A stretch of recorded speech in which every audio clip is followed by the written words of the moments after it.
Welcome, Internet, to the Play Some Video Games podcast. It's your boy, Dat Ninja Dev, joined as always by Donnie Eat the Hype Reese.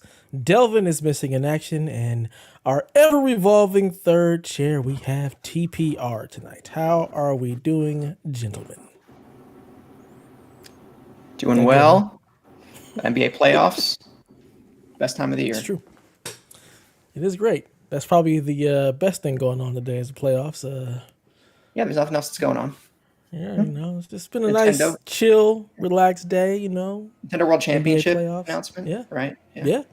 Had that. What's his face? Joker won the MVP, you know. His reaction was so great. He's like, oh no, I have to go up on stage for something. Yeah. He's like, I just want to go home. Like, playoffs not over with yet? Can I just go home?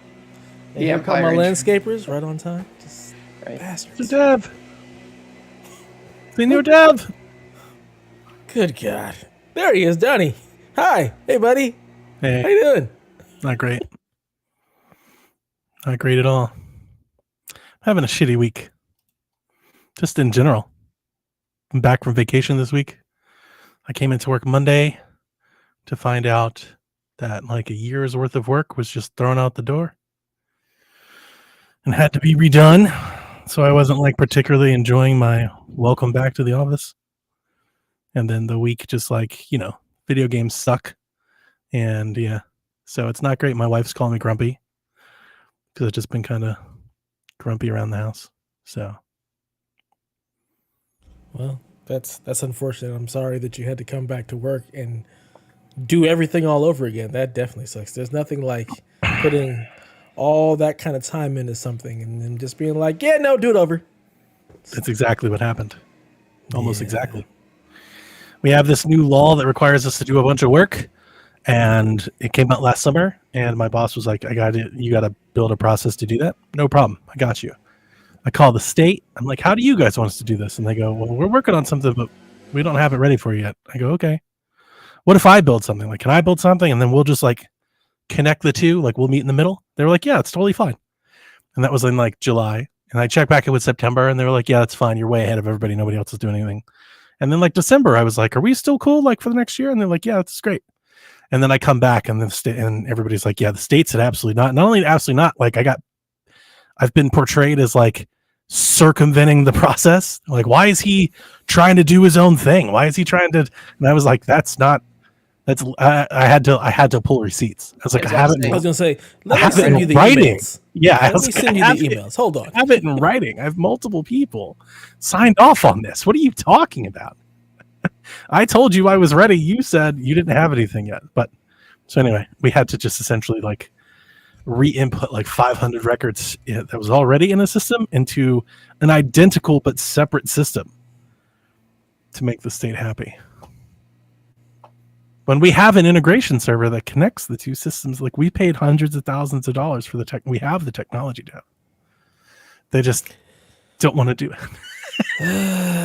If you're wondering where your taxpayer dollars are going, this is what happens in government all the time. We spend all this money to get these things done and have these processes, and then we don't use them, and we spend more money doing something else. Yeah, so that's been like my last 2 days. God. Yeah. And then time on the internet sucked. Yeah, I just left Discord the other day. I was like, I'm done. I'm gonna go listen to some music. I gotta go. There you go. Yeah. Go on IRC chat. Just go by yourself. Yeah. Sometimes you gotta just walk away. Yeah. So that's how I'm doing. What about you, TPR? How are you doing? Hopefully better than Donnie. Pretty good. Oh my God, had a little isn't helping. Today, but this isn't helping. But getting through it distracts John. I can't escape it. I've not From been one channel to the next channel to the next channel. We're not going to do that here. We'll wait Goodness for Delvin. gracious. Yeah.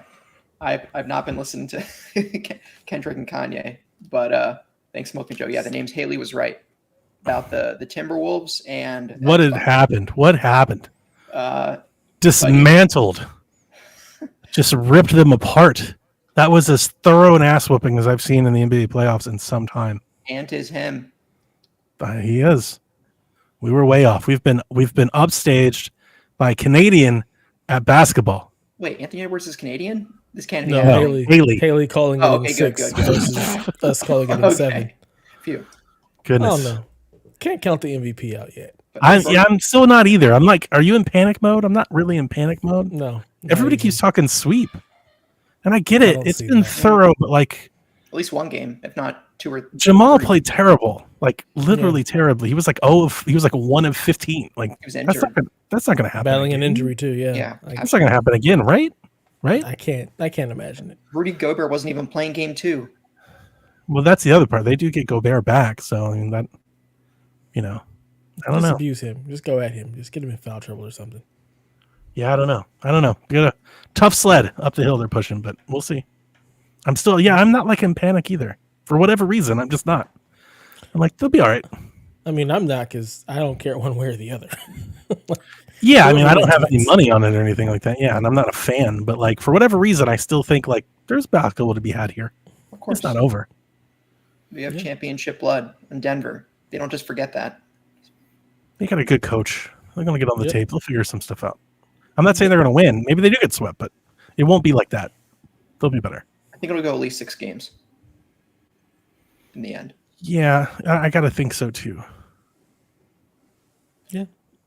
I'm still Murray is questioning Canadian. Yeah, and look at the game 2 he had, John. How do you feel any different about Phoenix? 7. No, Watching Minnesota just destroy like the Timberwolves, like all of a sudden, Nope. like Phoenix's series doesn't look so bad. no. I still feel like Phoenix is trash, and Like if they No. like lose, if Minnesota wins the chip, like Mhm. Phoenix is like just had a bad draw in the first round. It's okay. no. Like, they don't have to blow everything up and all that. Like they were right there. I mean, they weren't really that great like throughout the season. That's true. They're No, okay. that's true. But the season doesn't matter. What matters to them is the playoffs. Nobody gives a shit about the season. They were worse in the playoffs. Nobody's cared about the season in decades. You got to care about the season if you're in the West, because the The West. Cavs care about the season. We are a regular season team. We fall apart in the playoffs. We were like 6 of 756 from 3 in the playoffs, apparently. But you Philadelphia. made it to the second round, so You can't stop the broadside of a barn. Yeah. I I heard saw a headline earlier. I almost sent it to you, but again, I'm in a grumpy mood and I just didn't give a shit. There was a headline on Bleacher that popped up on my phone. It said, Donovan Mitchell, execs say if the Cavs don't make the finals, Donovan Mitchell's leaving. I was like, what kind of headline is even that? In Jesus what Christ. world does anybody think the Cavs are making the finals? Dan Gilbert doesn't think the Cavs are making the finals. Like, that's an absurd take. Do they just You put might as that well out there? force yourself out already. Like, why wait? Did they do this just for clicks, just to really piss off Cleveland fans? to There's get y'all, definitely up in some of that. arms? It's not. There's some of that. I also think it's posturing by like agents. That's a lot of it usually. Because like, yes, the league is still playing basketball. There's a lot of backdoor stuff happening now. Coaches, agents, players, people that are out. Like, I think that's probably that. They want to. I'm not sure what the angle might be to get Donovan out of Cleveland, or the angle might be to make sure the Cavs show up with a full max offer to Donovan. Because I still question how many teams can and would give Donovan Mitchell a max contract this offseason. There's not a lot of teams with salary cap. He can't leave, for one. He's under contract, so you'd have to get traded. So like, he can't go to Philly without them trading for him, right? But even if he could, let's say even if he could, if he could force a trade to anywhere, let's say he forces a trade to like the Heat or the Lakers or the New York, or like, how many of those teams are going to give him the full max offer? Look, let's just trade Ben Simmons for him. Wow. I saw a statistic. He spent more minutes in the Met Gala than the whole of the 2024 regular season. This is Wow. correct. Wow. I didn't see that. Yeah. But I don't want him. I don't want Donovan Mitchell in Philly. I don't think. I just think the chemistry wouldn't work with. I think he's too ball dominant to have Maxey and be there at the same time. I agree with you. That's the problem with Garland. It's not a great fit with us either. So we'll see. Yeah. Maybe, I don't know. Give him to Atlanta. He ain't re-signing there. If he's not re-signing with us, he ain't re-signing with them. Same thing for OKC. Yeah. He free agent or player option? One of the two. He's a free agent after next season. So if he says he's not re-signing, the Cavs have a year to move him, and they're going to move him. Right. If he doesn't re-sign, they're going to move him because you can't let him go for nothing. At the very least, you got to get some of those picks you gave up back, if not some young players. So I keep telling my son, like, at this point, I'm not so sure that trading him isn't the best idea. If I could get like a legit like 3-and-D wing and like maybe a backup, like a stretch big and a pick, I might be better off. Here's Ben Simmons and some Skittles. Oh, goodness gracious. Absolutely not. There'll be none of that. Because see, here's the thing. If I can, you let him walk. I'll take I don't Rui. need to trade you anything. I'll take Rui and Austin Reeves, thanks. Why would I give you anything? He's going to walk next year. LeBron wants wait. to. I'll just wait. You can't sign him. You don't have the money to sign him. That's not how the cap works. I'll just wait him out. Thankfully for me, the cap is in my favor. Just wait him out. I'm not too worried about it. Here's Skittles. Then we'll trade him to somewhere else. Ben Simmons. Yeah. That's He's fine. going to get moved. That's fine. Anyway, I don't want to talk about basketball. What you been playing? I've been playing Rock Band 4. I've been playing El Shaddai. And most importantly, I took a detour this week and I beat Wolfenstein the Old Blood.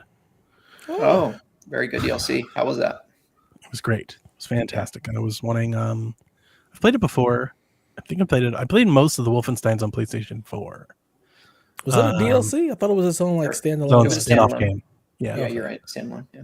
And I haven't played one since Wolf 2, which I loved a lot. And I've had this like, it's been on my brain to like replay them all. You know, like while we have like some downtime and stuff. It's just kind of like on my, my backlog list. Like I want to get back to those games. I'm always like juggling 10 or 20 games I'd love to replay one day. Wolfenstein is on my list because I really love the Wolfenstein games. It's like a really great blend of like frantic action. Fucking enemies come out of everywhere constantly. Nazis. You're just running and gunning and shooting, and boomsticks are good, but also like the stealth and the notes, and it's at that single player campaign narrative. I love BJ, and I should admit here, I'm a noob. I'm a poser. I never grew up with like Wolfenstein. I didn't play Return to Castle Wolfenstein. None of that shit. I just know like this new trilogy. That's all the Wolfenstein I've really ever played. And I got into it. I think it was on. I remember there was God. I feel old when I say I remember things at PSVG, but the shit was like 8-10 years ago. Like we've been doing this for too long, Deb. I never thought we'd be doing it this long. There was a deal one year. You remember when price mistakes were honored? Oh yeah. They wouldn't just cancel everything. I remember there was this one year where Best Buy had a mistake, and I bought like 13 games for like $13. Like I bought a stack. And the Wolfenstein games were included. It was the Old Blood and Wolfenstein, and I played them then in PlayStation 4 and adored them. And big fan. I'd love to see Wolf 3 come out one day. And so yeah, I spent 2 or 3 days this weekend playing it and enjoying it quite a bit. So nice. That's really all I've been doing. Sweet. What about you, GP? What you been up to? What you been playing? I've been playing a bit of Control still, slowly but surely. It's another very good. I'm still playing Pokemon Infinite Fusion and Golden's. All right, Kyle. Little Kitty Big City tomorrow. All right. Big City. What the? And the fuck Helldivers. Helldivers 2. Oh yeah, excellent. Very fun. I can log in on PC and I can do it without outrage. It's amazing. It's incredible. That's crazy. Being Beat the login boss. Yeah. Did it? Yeah, very good. Playing with some other podcast friends, and it's a very good game. Trying to get to level 15 to get my orbital laser, so I can just laser the shit out of robots. Yeah, that orbital laser Terminators. is great. It's so good. But yeah, good times.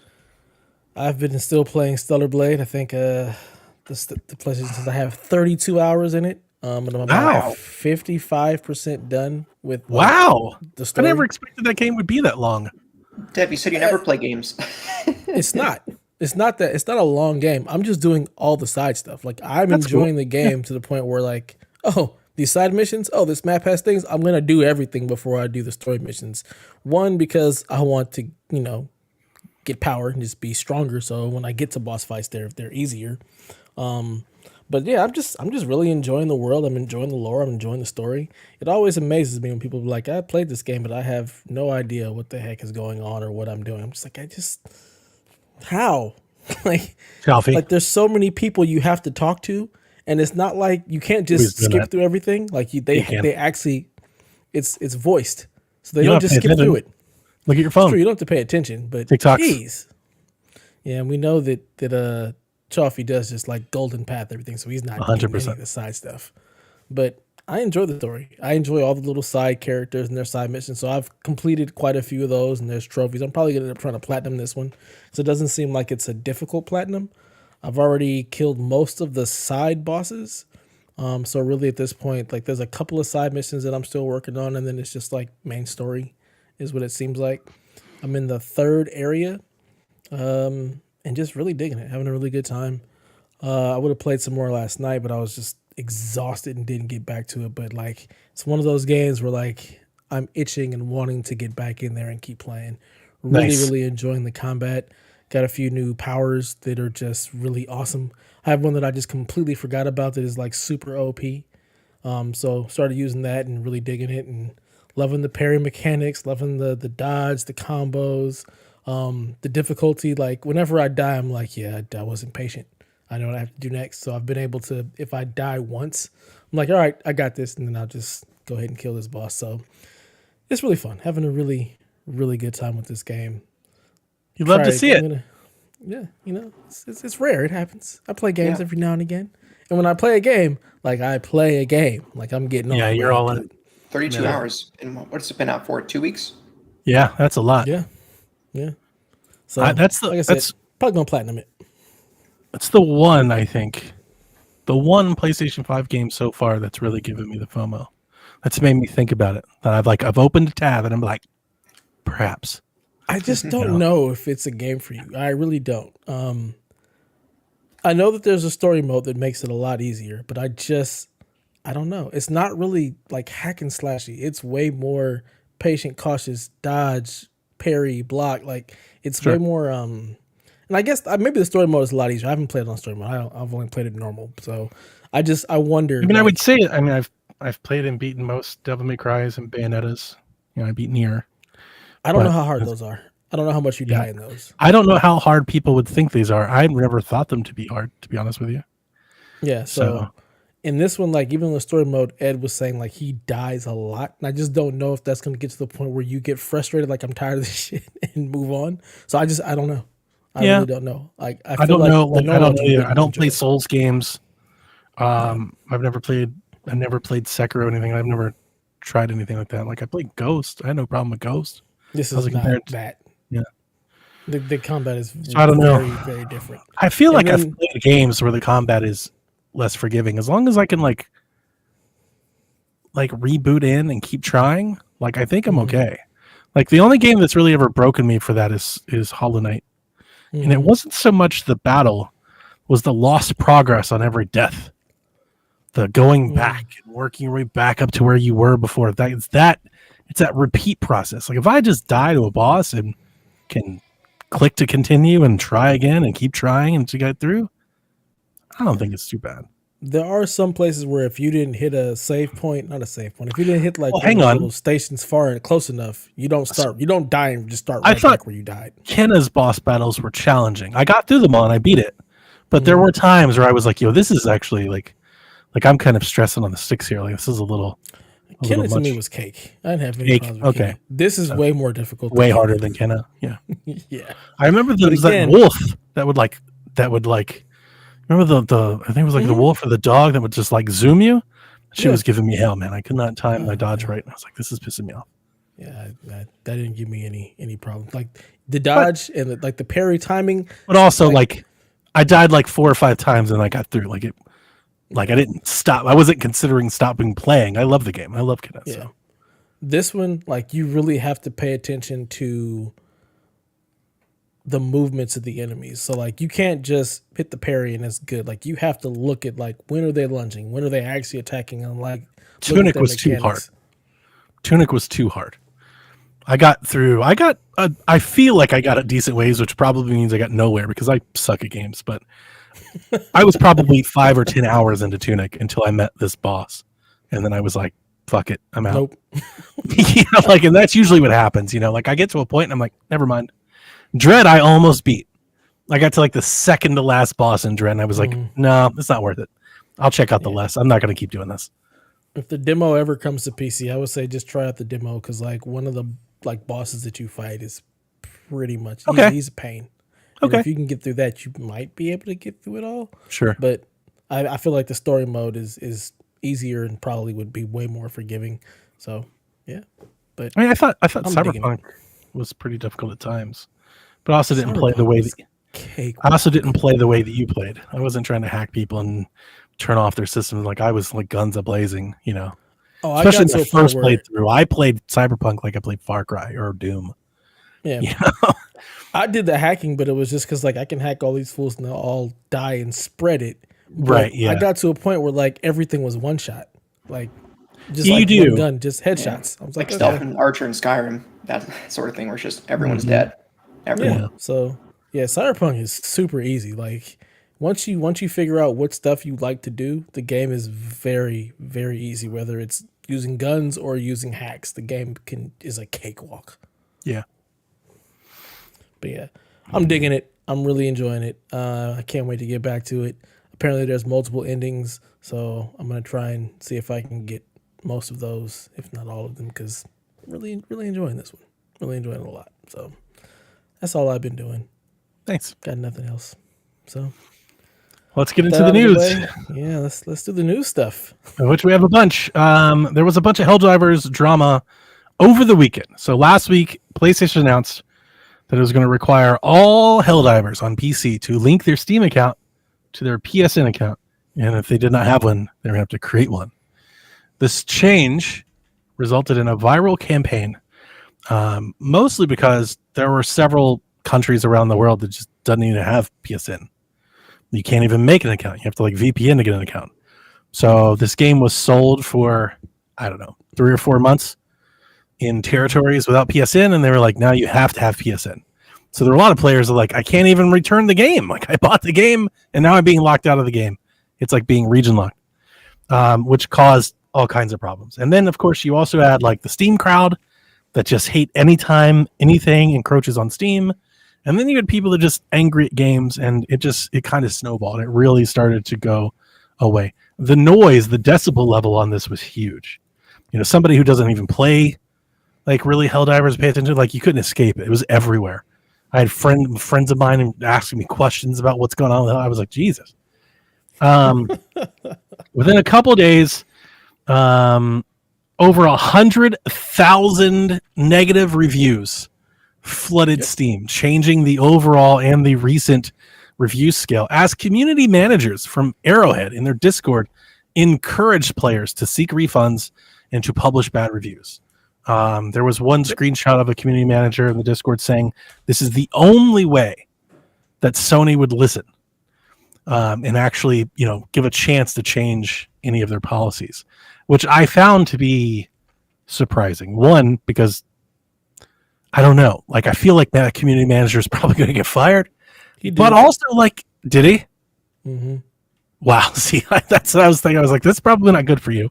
Yeah. But at the same time, when you followed like the commentary from the CEO and creative director at Helldivers, it wasn't like go get a refund, but it was very sympathetic to the plight, and it seemed disconnected from PlayStation. It wasn't very supportive of the change. It was, let your voices be heard, and we'll try to do better. And it wasn't like it's easy to make a PSN account. Right. And the unintentional consequence could be it fractures the relationship between Sony and Arrowhead moving forward. You think it potentially could, and it's been long rumored that Sony might snatch up Arrowhead after the resurgence after this game. So you have to take that into consideration.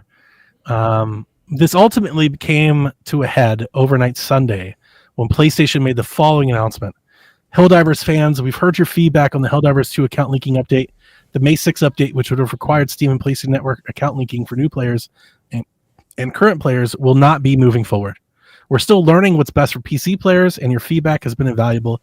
Thanks again for your continued support of Helldivers 2, and we'll keep you updated on future plans. Yep. I wouldn't say I was shocked, because it definitely felt like the noise was getting to a level that PlayStation had to react. But I was still a little bit surprised, because I really thought the PlayStation would just dig in. And I honestly think if they did dig in and they gave it 2 or 3 weeks and they weathered the storm, I thought people would come back. I don't think people are not going to play Helldivers over this. Like, the region folks for sure, but like Steam was issuing refunds. That's another part of it. Is eventually, after enough noise, Steam just started issuing refunds, which probably also played a part into PlayStation's reversal here.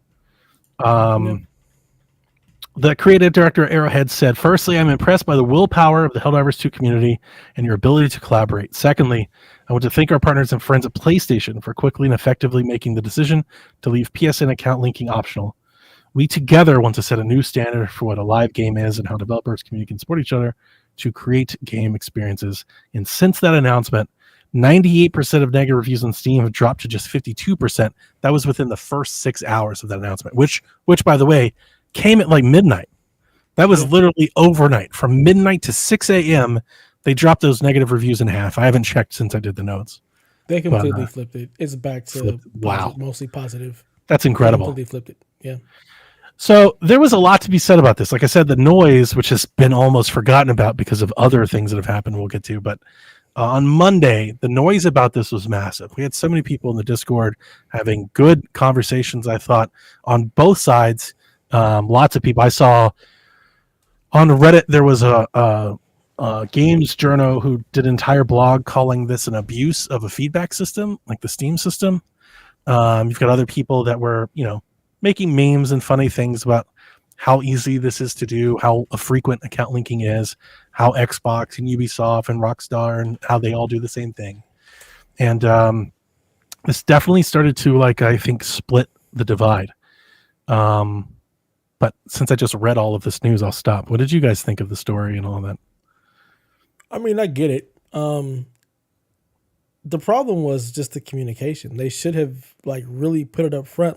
You're going to need to create an account. You need to link this. They should have also had something in place for countries that don't have PSN, or just not sold the game in those countries. In the territories where you're unable to create a PSN account, don't sell the game there. Just leave it alone, because you're going to back yourself into a corner where what do you do in that instance? But the fact that they, were actually listening and looking at it and realizing, what, we have a chance to do something better by not requiring this, rolling it back, and then figuring out how do we do this right going forward. And you see with Ghost of Tsushima coming out, that one is going to require for multiplayer that you have a PSN account. Correct. Set the standard up front versus making it optional and then trying to roll that back after you've got all of these people playing this game and loving it, and then trying to force them down their throats that nobody was expecting. It's not hard to create a PSN account, but when you have people that can't do it because it's not available in their territory, you got a problem on your hands. That you were short-sighted. You weren't thinking big picture. I don't think you need a. It was a self-made problem. PSN accounts. Yeah, it was. The PSN account isn't that necessary. You backed yourself into a corner and you screwed up. Good on you for making it right, but don't do that anymore. Just put it up there up front. If you want to have if you want your PlayStation games to have PSN accounts, require them up front like every other company does. With Ubisoft, they make you create an Ubi Plus account. Just make it so it's a standard. Territories that don't have that availability, the game is not available there until you figure out how to get into those territories. Yeah.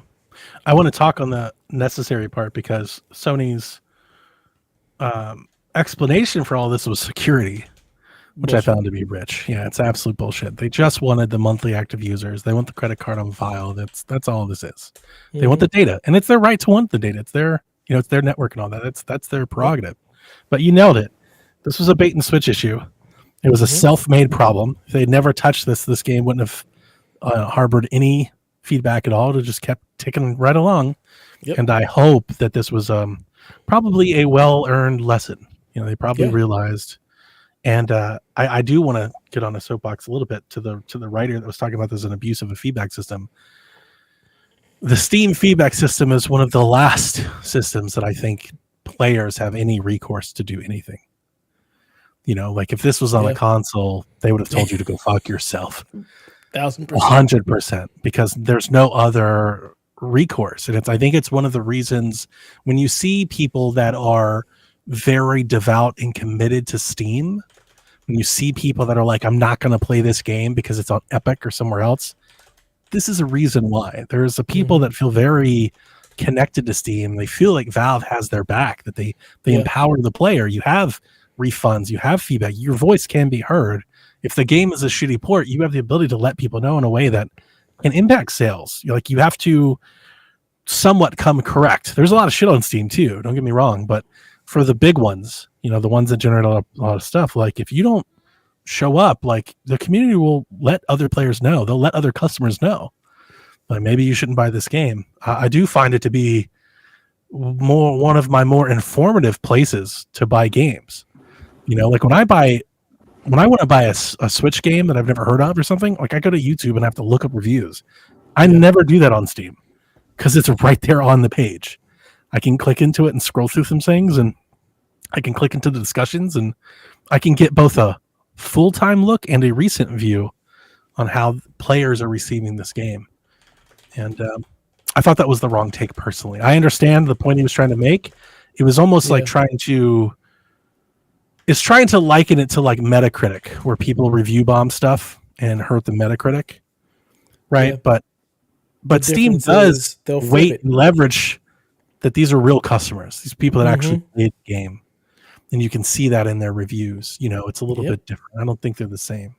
And typically, you can only post a review after you've played so many hours in the game as well. Yeah. So you're getting a true representation of what the game is. Right. And the fact that people, as we saw, they'll post a negative review and you fix it. You'll have people go in, and not just on Helldivers, on lots of games where they'll go in and they'll change their review score based on things that have been fixed in the game. It is, like you said, it is the best place to actually get a true sense of what the game is. It's also, really great for screening performance issues, especially on PC. You don't need to go to Digital Foundry and stuff. Look at the Steam reviews. 75% of the time when a game has some issues, the ratings are mixed. I just look at a few and I can understand that. Yep. Also, if someone received it for free, it says in the Steam review, product received for free. You know exactly the feedback you're getting. So, at least in the Helldiver stuff, I think that I get a little frustrated when this stuff happens because people who are not affected by it manufacture outrage because it's the thing to dogpile on. Sure. And there was some of that going on.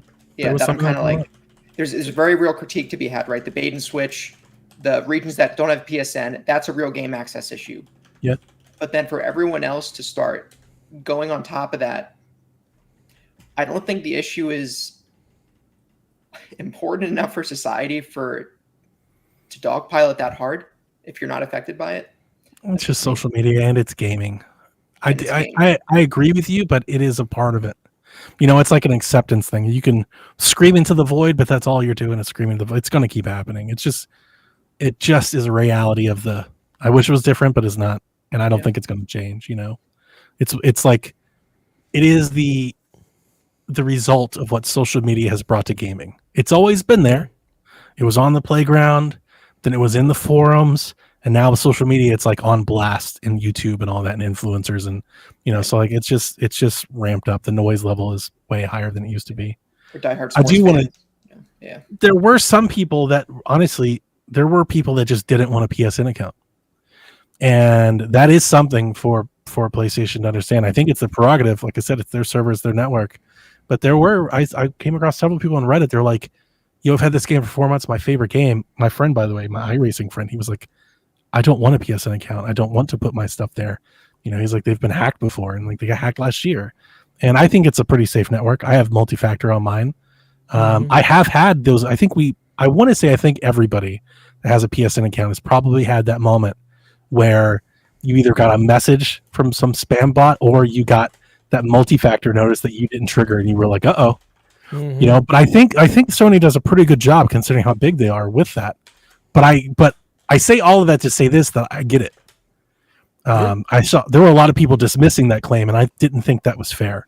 I was like, I totally get it, especially in today's. There's a lot of people that don't want their credit card in certain places, and I think PSN is pretty safe. But somebody that isn't as informed as me, if they didn't think it was safe, I understand that.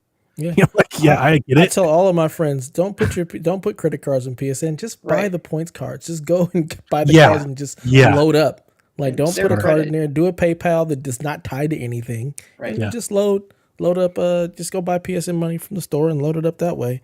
But yeah, there's definitely several reviews here where it's like, no, PlayStation got hacked on this date, on this date, on this date, on this date. That's the thing. I don't want They've been hacked multiple times. Like, it's happened. No, it hasn't been widespread. It's not as widespread or as big as the big one that we're all thinking of. But it's happened like every 3 or 4 years since then. There's an intrusion, and I think it just comes with them being the focal point of the market, Yeah. You remember that one year they got DDoSed on Christmas and like nobody could play, like stuff like that. Like other people, regular casual people, they don't know what that means. They think everybody got hacked and all their credit cards were stolen. They don't know the difference. They just know that they get hacked a lot. So. But good on PlayStation to reverse it, to fix it. Helldivers is Helldivers again. I did love seeing that score flip. I thought it would. There were a lot of those takes on socials floating around. Well, now they've review bombed it. They're not going to update it. I was like, they will. Yep. They will. Steam folks really take that very seriously. I'm sure there's always an exclusion to that rule, but like generally the Steam community really believes in their feedback system, and if you correct it, they'll fix it. Like those reviews change over time. It's in Helldivers' case, it's the most democratic review system we have. If anything, I wish other sites were as democratic with changing their review scores as games evolve as Steam was, instead of locking in a score day one years ago. They actually, you'll see the evolution of a game. A game may start as a 6, maybe a 9.5 now. Look at the Steam review, maybe excellent. I mean, this is the best damn game I've played. Oh man, Sky! Look at those reviews over the years. Yeah. I like that. Example. I like it. Yeah. And I love that, like within Steam, like you will have the communities for that game. Like the Helldivers community is very centered on Helldivers, and like they come together and are like, you know what? Like you'll see posts, and it's all about community. We dive together or not at all. So you have that type of stuff, and like it's that serious mentality. Like the game is so tongue in cheek and it's ridiculous, but people really buy into that. And like, this is what the game is. You know what? Let's get this right.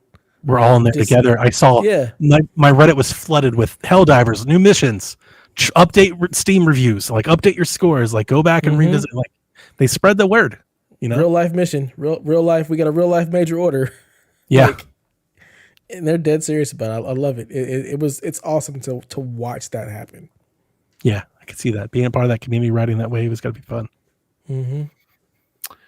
Hades 2 released on PC in early access, so it's out now. You can buy it and play it if you've got a Steam Deck. This is like your Steam Deck exclusive, I think, of the year. They said we do not have a release date set for the completed Hades 2 version 1.0. We expect early access at least through the end of 2024. We expect Hades 2 to eventually be released for PC, Mac, and console platforms. So if you're a PC player, Steam Deck player, ROG Ally player, you've got a nifty little exclusive here, potentially game of the year, available now. Just go buy the game and you can start playing Hades 2. I know Josh is playing it. He's loving it. I think a lot of people that are playing are loving it. It is always weird. Early access is weird on like the review cycle of games. Because like the game's out now, but it's not necessarily being reviewed and scored but everywhere, but it will be later. But it's like this weird middle ground. It's like Baldur's Gate 3. It was on early access for like 2 years. Yeah. And then it also came out and just lit up everything, even on release. So we'll see how it goes. But I think Hades would be fun. They did this the first time around, right? They released the early access and then came to other consoles. I think it was the first time. Did not know that. Yep. Yeah. So Hades is great. I'm not. It's not my sort of game, but I respect it for what it is. It is very good. It's a very well made game.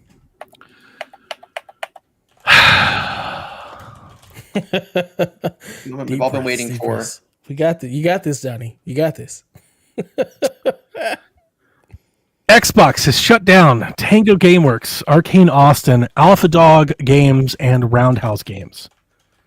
Xbox Game Studio head Matt Booty attributed the closures to a reprioritization of titles and resources, and that some employees would be offered the chance to rejoin other teams while others would be laid off. I do have context to that. Apparently, some folks at Arcane Austin were offered new jobs, while everybody at Tango, I think, has been let go, and then Roundhouse has just been folded in to ZeniMax Online Studios.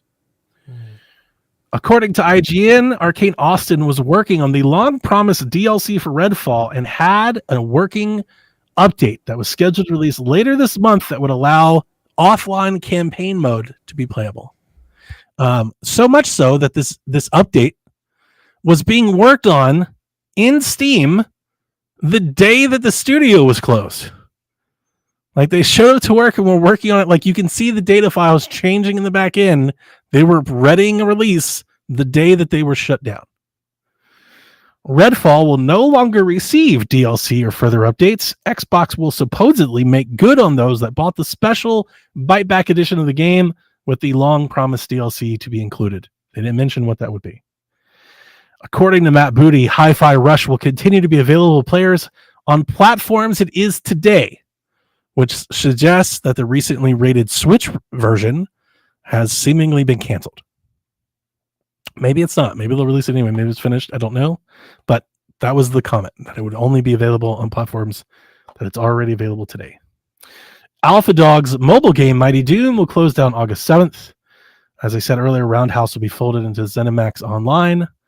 Matt Piscatella said that, well, hang on. I want to save that for a moment later.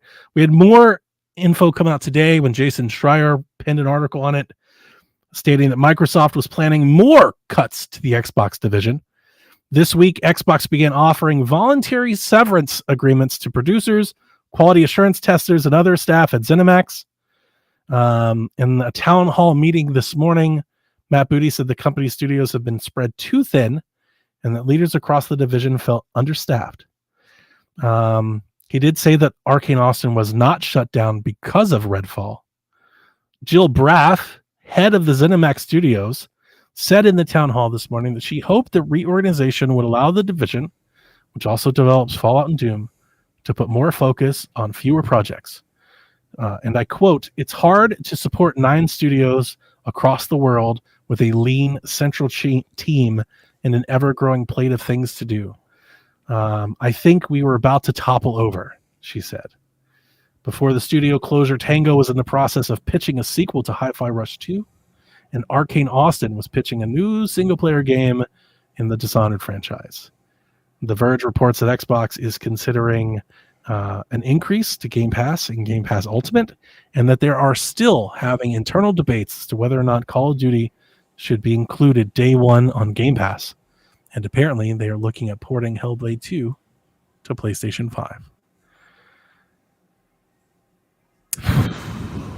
I have equal amount of... 2. I'm sorry? So they should definitely port Hellblade 2. 100% they should. Yep. More good games. I have a lot of thoughts, but before I get into them, I'll open the mic. What did you guys think? I'll let you go first, TPR. I think I learned it some years ago that just corporations are going to be corporations, man. No matter how much you think they're going to do one thing, they can just take the rug out from under you and do the complete opposite. And for Xbox specifically, it sucks to be building up the whole narrative of, better together, getting all these studios for more creative ideas, and then pulling it like a hard swerve. And this sucks for everyone affected, and I don't really understand what Xbox's vision is at this point. I feel like they might not know what their vision is at this point. And like internally debating whether Call of Duty should be on Game Pass or not, it's disconcerting, and sorry, that's my cat's food if you can hear that. But it's a really bad look, man. Microsoft seemed like they kept going up, and then they just went way down. And I don't know what they're doing. It's maybe lose some confidence in them as a consumer. I don't think they... Sorry, yeah. I don't mean to interrupt you. All good. And it's I don't know. I don't think I can have anything to add with what Donnie or Dev is about to say, but I think it sucks. And corporations are not your friend. They're there to make money, and they'll see to it as they see fit. It's interesting. We all saw like the Activision merger as one thing, and it seems to be something entirely different. Activision bought them. Yeah, it feels that way, kind of, Same with Bethesda. Like, we were thinking one thing, and nothing seems to be at all what we thought it was going to be. It really sucks to see a team like Tango drop Hi-Fi Rush. It'd be so critically and consumerly well received. People love that game. They thought it was great. It did numbers, and they get closed for it. Somehow you spent $70 billion on top of the I think it was $7 billion they spent for Bethesda. And yet we're having layoff after closure after closure after layoff. Like, did you not think long term when you spent all this money to acquire these studios? Like, what was the process? Did you not look at these studios internally and see what they were doing? If Bethesda feels like they're spread way too thin, and you just gave them this huge influx of cash to buy all these to buy them, what were you doing to fortify that? What exactly are you guys doing? Are you just buying stuff and then not really doing anything to fortify and make these studios better, when the whole idea that we had was, we're buying these studios so Xbox has games. We're going to pour into these studios to make sure they have the resources they need to make the games that we want to have on our console, to say, yes, Xbox has the games. And it's like they're doing the exact opposite of that. Instead of pouring more resources into these developers, it seems like they're pulling resources away, closing this studio, trying to shift this over here, and nothing seems to be getting done. It's very, very confusing. It's very disheartening. And this comes from somebody who does not care about any of these games. I don't play Bethesda games, not going to play Hi-Fi Rush. None of these studios really hurt me in any way or shape or form with them closing. But it just sucks to see this is what the game industry is.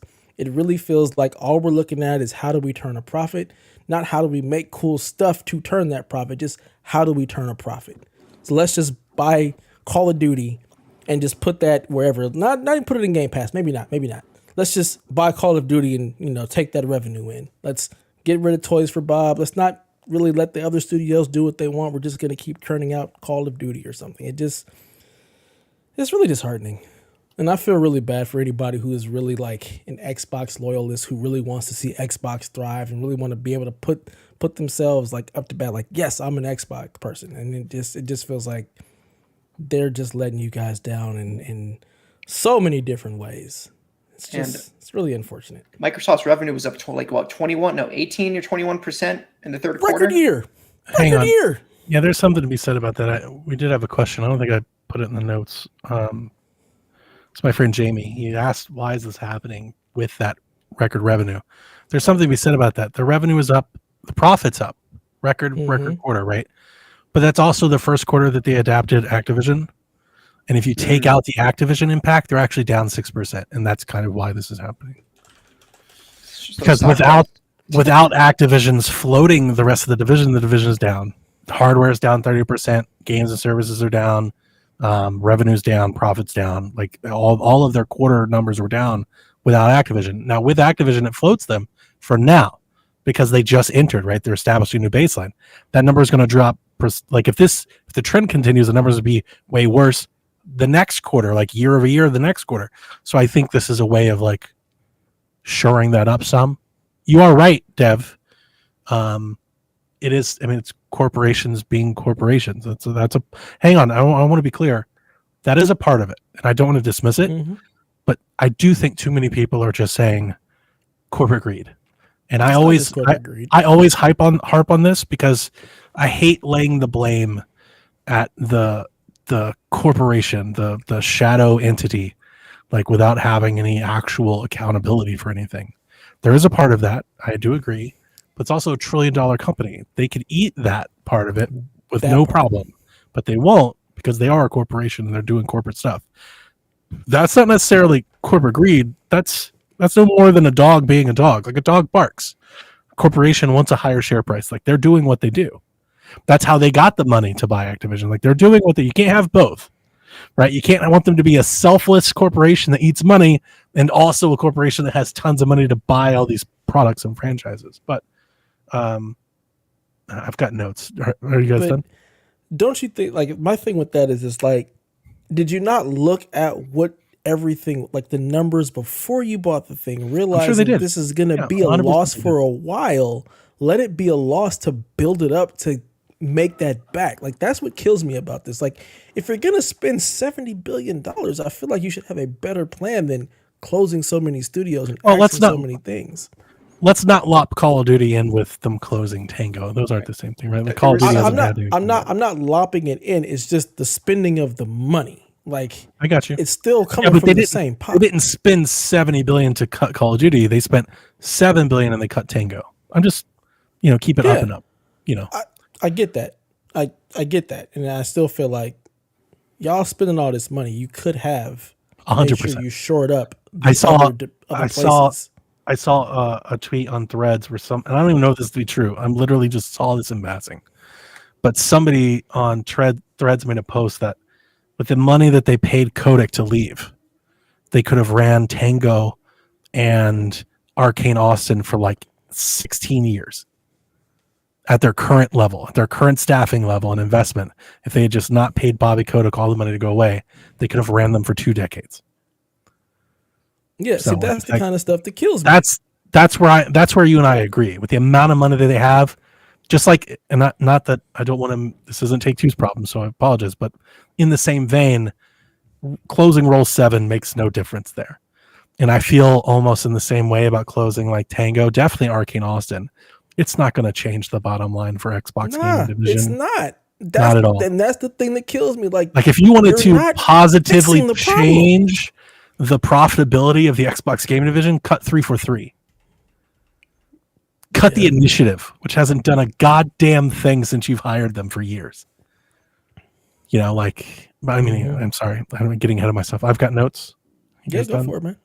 I do want to respond to TPR here. I'm surprised that you said that Xbox was going up. One of the things that a lot of people have been realizing in the face of this closure, I feel like I've been screaming about for 6 months. I have not understood Xbox's vision for some time. Essentially, since the Activision purchase, I'm like, what the fuck are they doing over here? I meant going up as in their corporate optimism that at least Phil Spencer I still disagree with you wholeheartedly. You think the so? Multi-platform thing, the Activision thing, coming out of that trial, I feel so shaky on any commitment that Xbox has. I've said it on this podcast for weeks. I don't think they know what they want to be. I think they're trying to find it. I think they're literally, we're going to do anything and everything. We're going to be third party. People like handhelds, let's fucking make one. Okay. They're literally throwing shit at a dry erase board right now. So the reason I said that was because I think Xbox was going to try to do everything. They at least seemed like they were going to try to do it. Now here's the hard shift to saying, no, we're not. Cut all this. I don't think this is the hard shift. There is some of that, and I get that. And okay, I'm going to get into my notes now. All right, just do it. Yeah. I'm super pissed, by the way, just off the front. I'm super pissed and kind of distraught and hurt, mostly because of Tango. But before I go off, and I'm going to go off, but before I do want to say that there is a lot of like doom and gloom happening right now, and I understand it. Nobody's happy about this. Xbox is going to be just fine. They haven't changed their strategy. This doesn't impact their entire direction. It may with customers, like with sales for sure, but like their withholdings, like their assets and what they do, dude, we're a month away from them announcing like a new Call of Duty game and a new Gears game and who knows what else and Contraband. They're gonna keep Xboxing. Like it's gonna keep happening. Like if anybody's like they're done, they're toast, they're being bankrupt, none of that's happening. So I just want to add that for context. Tango, I love Tango, and that's why this hurts. And no offense to the folks that worked at Arcane Austin or Roundhouse or Alpha Dog, but I'm just going to be 100 and keep it 100. I could care less about those folks leaving. Alpha Dog's a mobile developer. They just bought Candy Crush and King. I can 100% understand how that happens. Roundhouse does a lot of support work with ZeniMax, and they've worked on Fallout 76, and then we're in Elder Scrolls Online, and they're being folded into those teams. Makes sense. Yep. Arcane Austin, hate to see it. You made Redfall. I mean, I don't like it. I liked Redfall. As everybody knows, I liked Redfall. I owned what it wasn't. It wasn't a great game, but I did like what I played. But when that's the game that you release, you can't be shocked if that. We all thought it then. We all thought it when that game announced. Everybody was like, how do they survive this? And then here we are a year later. They don't survive it. Now everybody's angry. How did you cut them? Like, I understand how you cut Arcane Austin. I don't like it because they also made Prey. Like they made other games too. Like, it's not just Redfall. And I wanted them to get the chance to fix Redfall because I do think there's a good game there, and I will stand by that. But for me, this is 100% the anger and the emotions are tied to them closing Tango Gameworks, and I'm fucking pissed about it. This goes against so many things that Xbox has purported to want to be about. All of the stand on business. This is what we want to do. These are the things that we want. Phil himself, the figurehead of the entire brand. I want a Japanese studio. We need to get a Japanese studio. We need more Japanese content. And you bought one. And I was so excited to have the studio with the legacy of Shinji Mikami, the evil within. And then they fucking come through and there's a huge surprise in Hi-Fi Rush. And I really love Ghostwire Tokyo. Really do. I like Ghostwire Tokyo more than Hi-Fi Rush. And for them to cut it is such bullshit.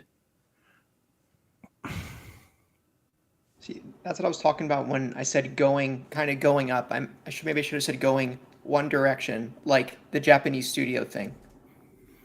And then they cut it. Like that, there's just stuff that doesn't make sense.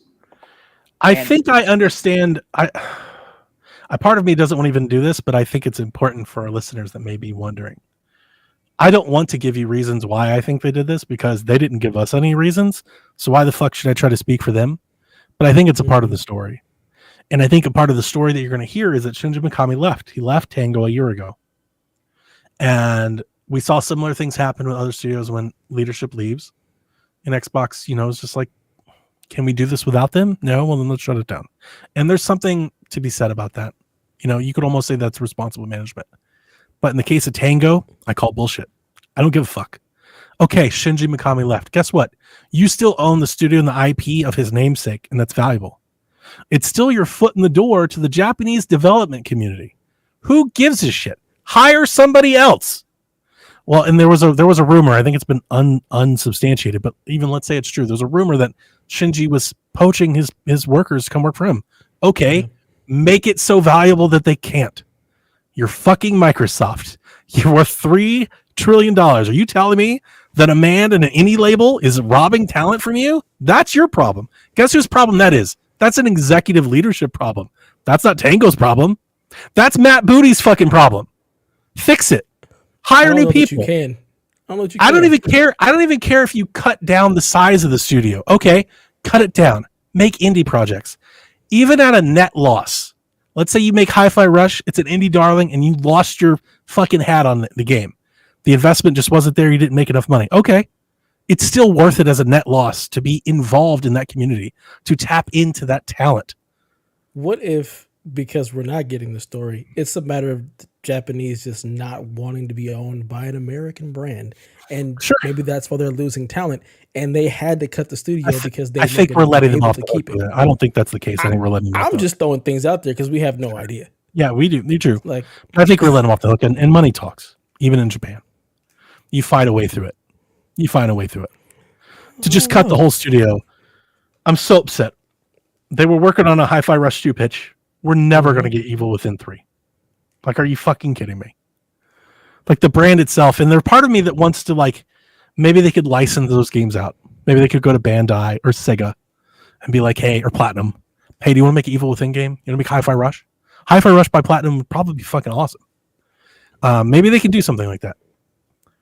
but it's still the namesake and the legacy. They've had Tango Gameworks has been a part of Bethesda for a decade. And that's the biggest problem with this for me. And the reason that this hurts is that this is a huge fracture in the bedrock that Xbox was building, has been building for years. Their whole thing was that after the Xbox One fiasco, after the Matrix, the whole turning of the ship was, okay, we understand we need our own exclusive IP, right? That was their whole thing. We're going to buy these studios. We're going to buy Obsidian, and we're going to buy NXL, and we're going to buy Ninja Theory. And they bought Bethesda because, why? When they bought Bethesda, we had that stupid, I'm so sick and tired of these stupid fucking sofa talks with Phil Spencer. He sat there and said, this purchase is about providing you quality exclusive content. Their whole point of Game Pass that I bought in on, that I bought all these years of Game Pass, the whole point of Game Pass was that they turned the store into the live service. That's what I've been saying. That because of Game Pass, like I was always going to buy Gears. They had that money. I was always going to be there. But by making me subscribe to Game Pass instead, that meant that I was subsidizing these other games that could be risky, that could be innovative. I could get a Bleeding Edge. I could get a Pentiment. I could get a Grounded, a Sea of Thieves, an Ori. That was the whole thing. They said that the whole Game Pass Netflix thing, right?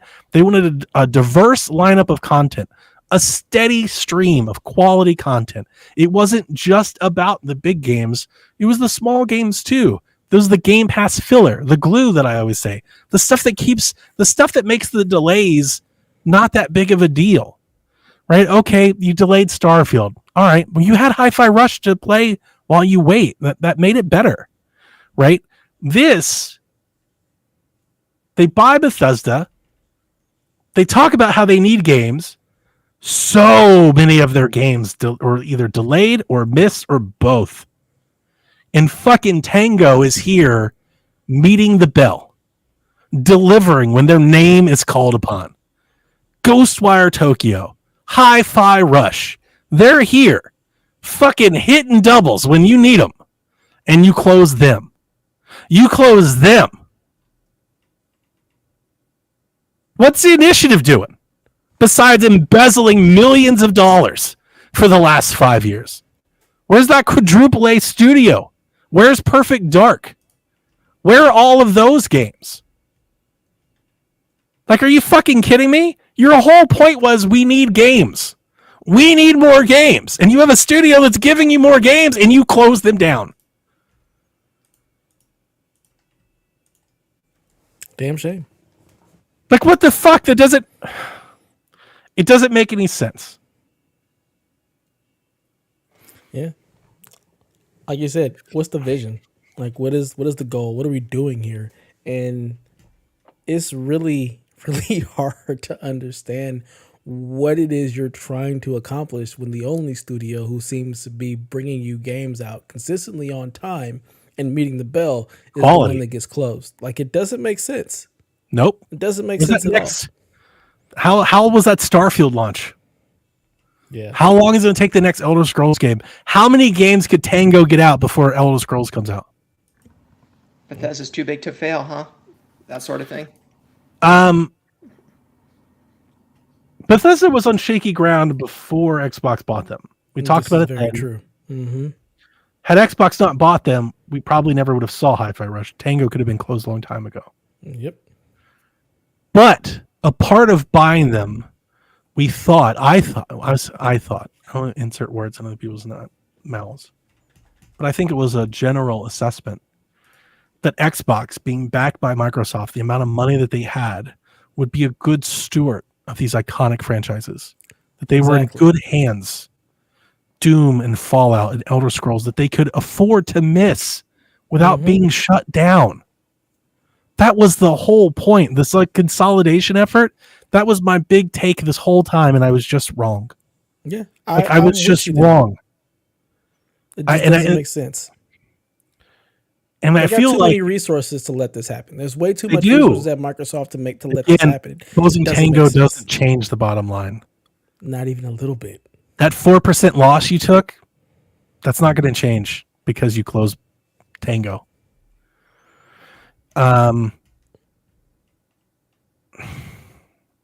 Yeah. I have a lot of thoughts on what this means for them going forward. There's been lots of like dooming Xbox today and this week, and I get it. It's warranted. They deserve it. There's lots of people talking about Game Pass, especially with the Call of Duty stuff today. Mm-hmm. And I don't understand how less games makes it better for Game Pass. And one of the Matt Piscatella thing that I didn't talk about earlier is he did release his financial reports, because this is the week where all the financial stuff is coming out, where he talked about game subscription services and how they're generally flat year over year. The April of this year is up 2% over April last year, and subscriptions as a whole, PlayStation Plus and Game Pass combined, 1% of growth in 1 year. 1%. They're flat. They're not doing anything. And we heard this. This is where I get back to your point, TPR. How the Xbox is on the up. Phil was on the couch talking about we have to find growth. That's why we are putting these games on other services. And my point then and my point now still stands. They want to do anything at all besides make good fucking video games and release them on a schedule that makes sense. Without delays, without drama, without 2-year-long waits. We have yet to see them fucking deliver 2 back-to-back years full of games. That's the whole point. The whole point of buying all these studios that they said they want to have a game every quarter. Been hearing that shit from them for 5 or 6 years now. And what did we get? 2-3 years of delays of Starfield and Hellblade and fucking Redfall coming out in the way that it is and Halo Infinite. And it's like, guys, get it. How about you make great video games? You tell us when they're releasing. They actually release then, and they're great when they release. How about you do that for 2 or 3 years, and then you see how much growth you have?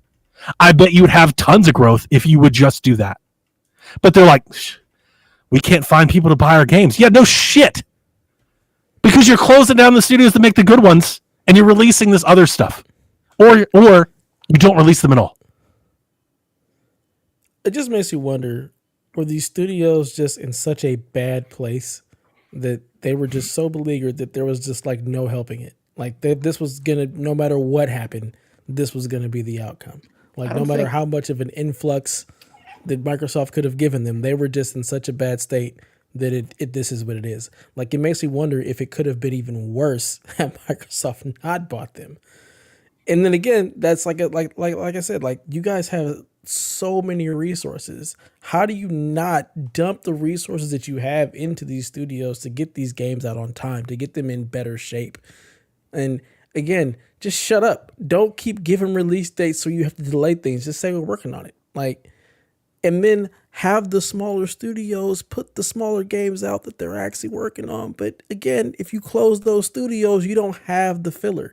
You don't have the games to put out. You don't have the hi-fi rush to put out while we're waiting for Starfield. You don't have the Ghostwire Tokyo while we're waiting for the next Fallout or the next Elder Scrolls, which we know is going to take forever because that's just how Bethesda rolls. So Hi-Fi Rush carried their game lineup last year. It carried the whole lineup.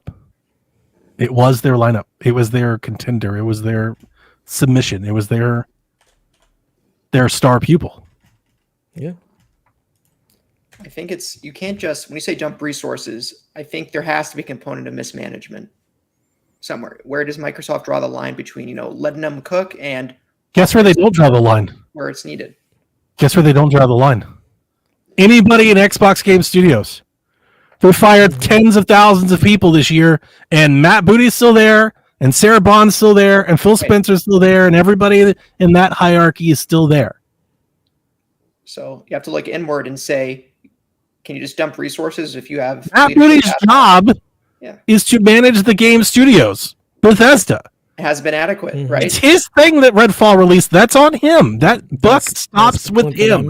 You're the goddamn game studio manager. What do you mean you didn't know it was in the shape it was? Then you're not doing your job. That's your job to do. Yeah. You have a brand new release coming out. How about you go play it? How about you take your ass down to Austin and you put your hand on the sticks? Any gamer with their merit would have known that. Anybody could have sat down there and been like, yo, this isn't ready yet. This is broken as fuck. What are you doing? Why is the AI just sitting there? Why did I fucking fall through the floor here? You know, like, come on.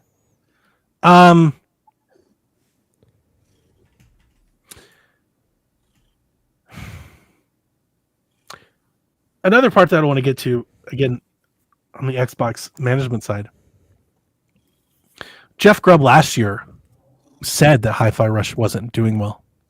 It wasn't performing. The engagement wasn't there. A lot of people weren't playing. It wasn't selling very well. I think that's been shown out. Like the Steam sales aren't like spectacular. It's a great game.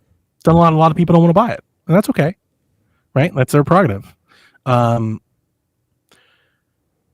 he said that, he was more or less crushed, like almost instantly. Aaron Greenberg and everybody came, oh, this is wrong. We love Hi-Fi Rush, to the point they said it was so successful and there's been so much engagement, we are reinvesting into Tango so they can make more games. That was public record in tweets and everything. A year within the last year, they said that, and then they just closed the whole fucking studio. And the biggest thing to divest, and my biggest takeaway from all of this, and the thing that makes me, this is the reason that it hurts, like emotionally. This is the reason, not that I'm angry, that I'm almost sad. Because if that's the fate that waited Tango, then what's the fate that awaits Ninja Theory and In Exile or Double Fine or Undead Labs or Compulsion?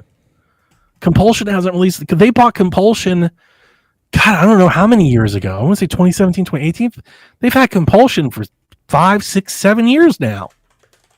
You know, they haven't released anything. Nothing at all. And you close Tango.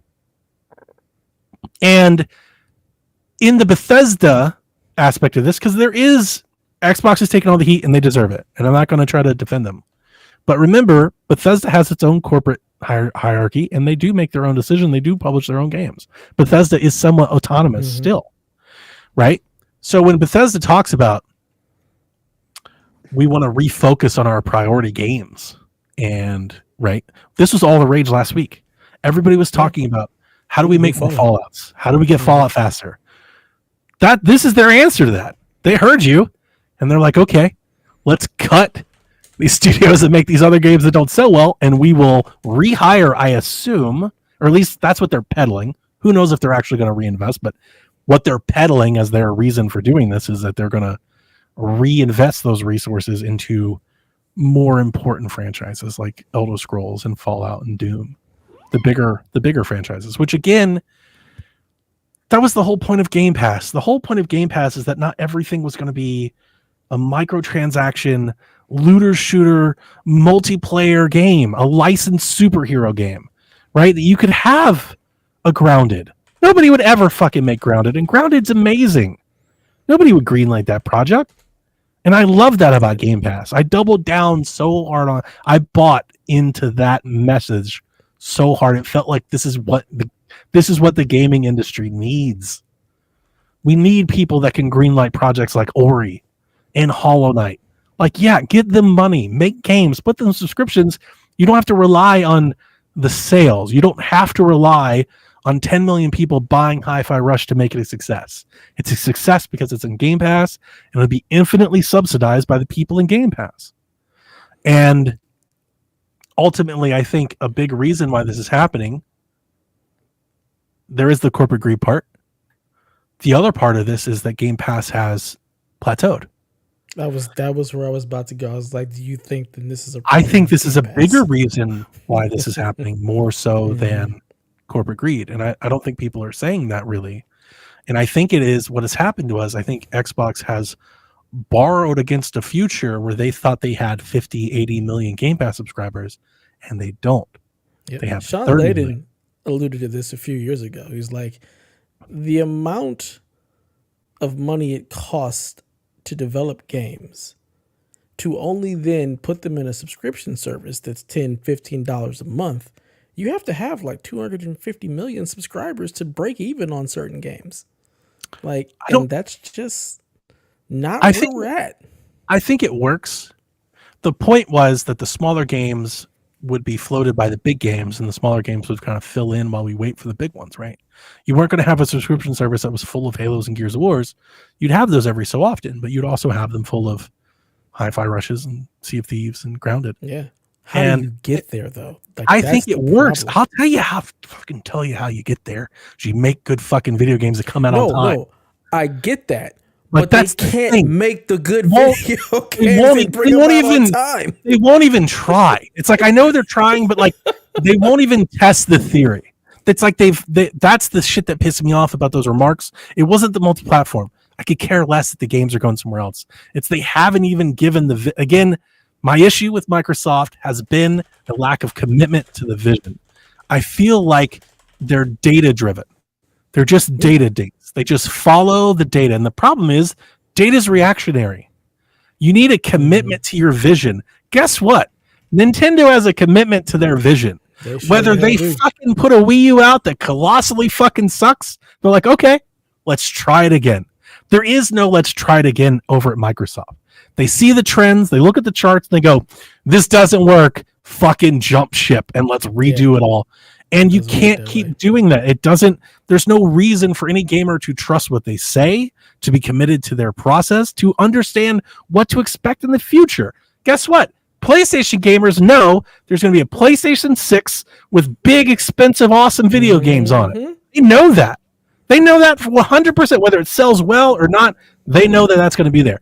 Nobody knows what the next Xbox is. We don't know if it's a fucking handheld, a console, a streaming stick. We don't know if the games are going to be there or if Game Pass is in, because they just keep changing direction, keep changing messaging, keep changing the vision. They're just trying to find something. It's like they want, I don't know, like I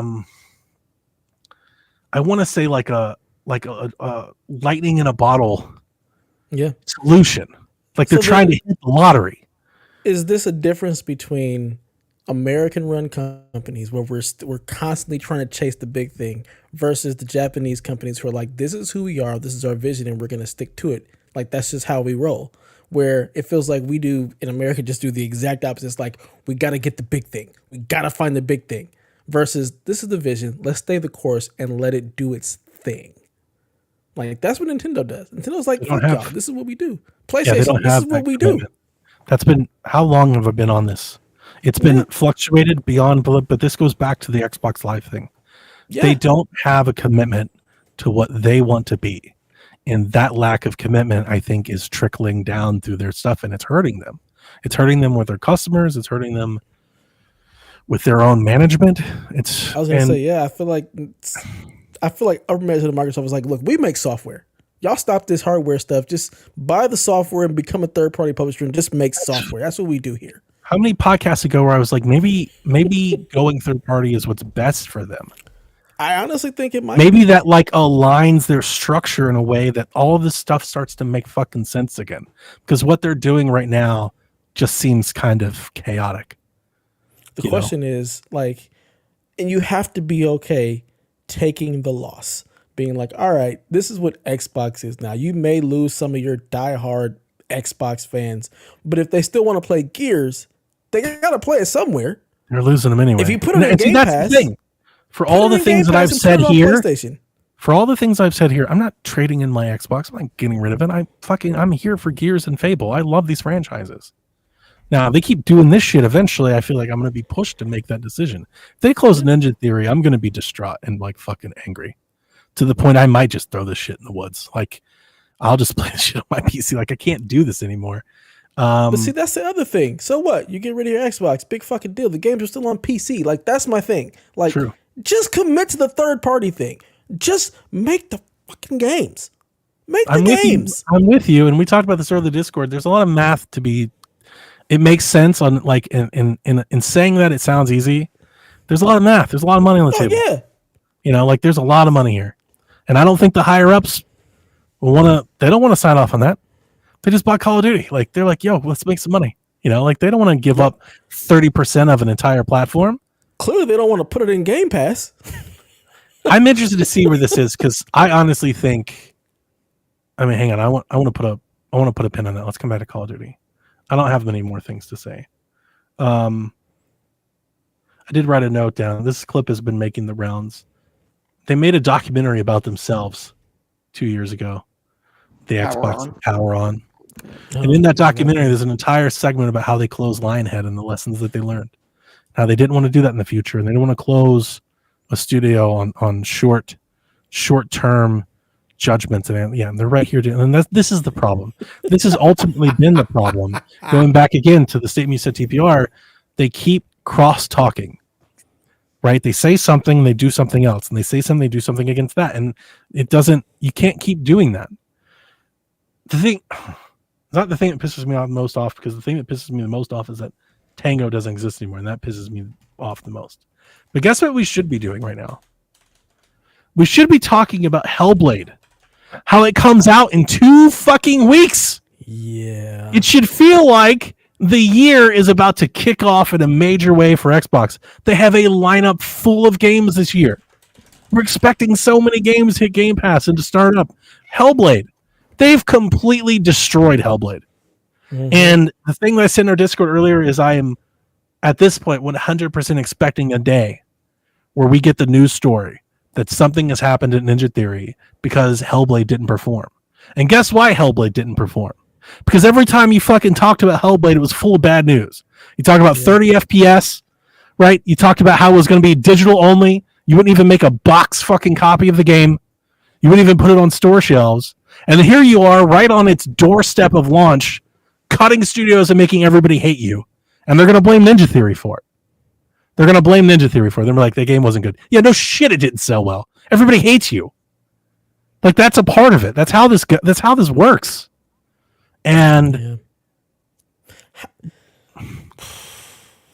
I just gotta wonder, like, what is their measure of success for Hellblade? Because if it's in Game Pass, how are you really expecting sales?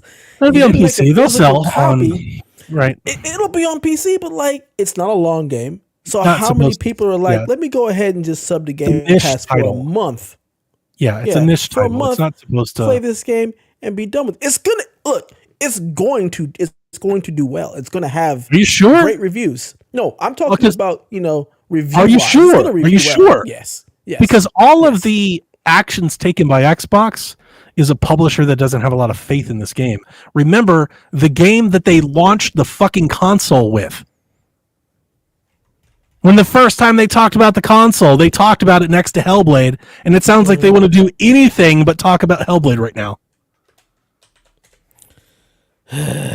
Are they listening too much to the people who are mad about it being a short game, about it only being 30 frames? That's what I can't see is saying. Trying to talk around that.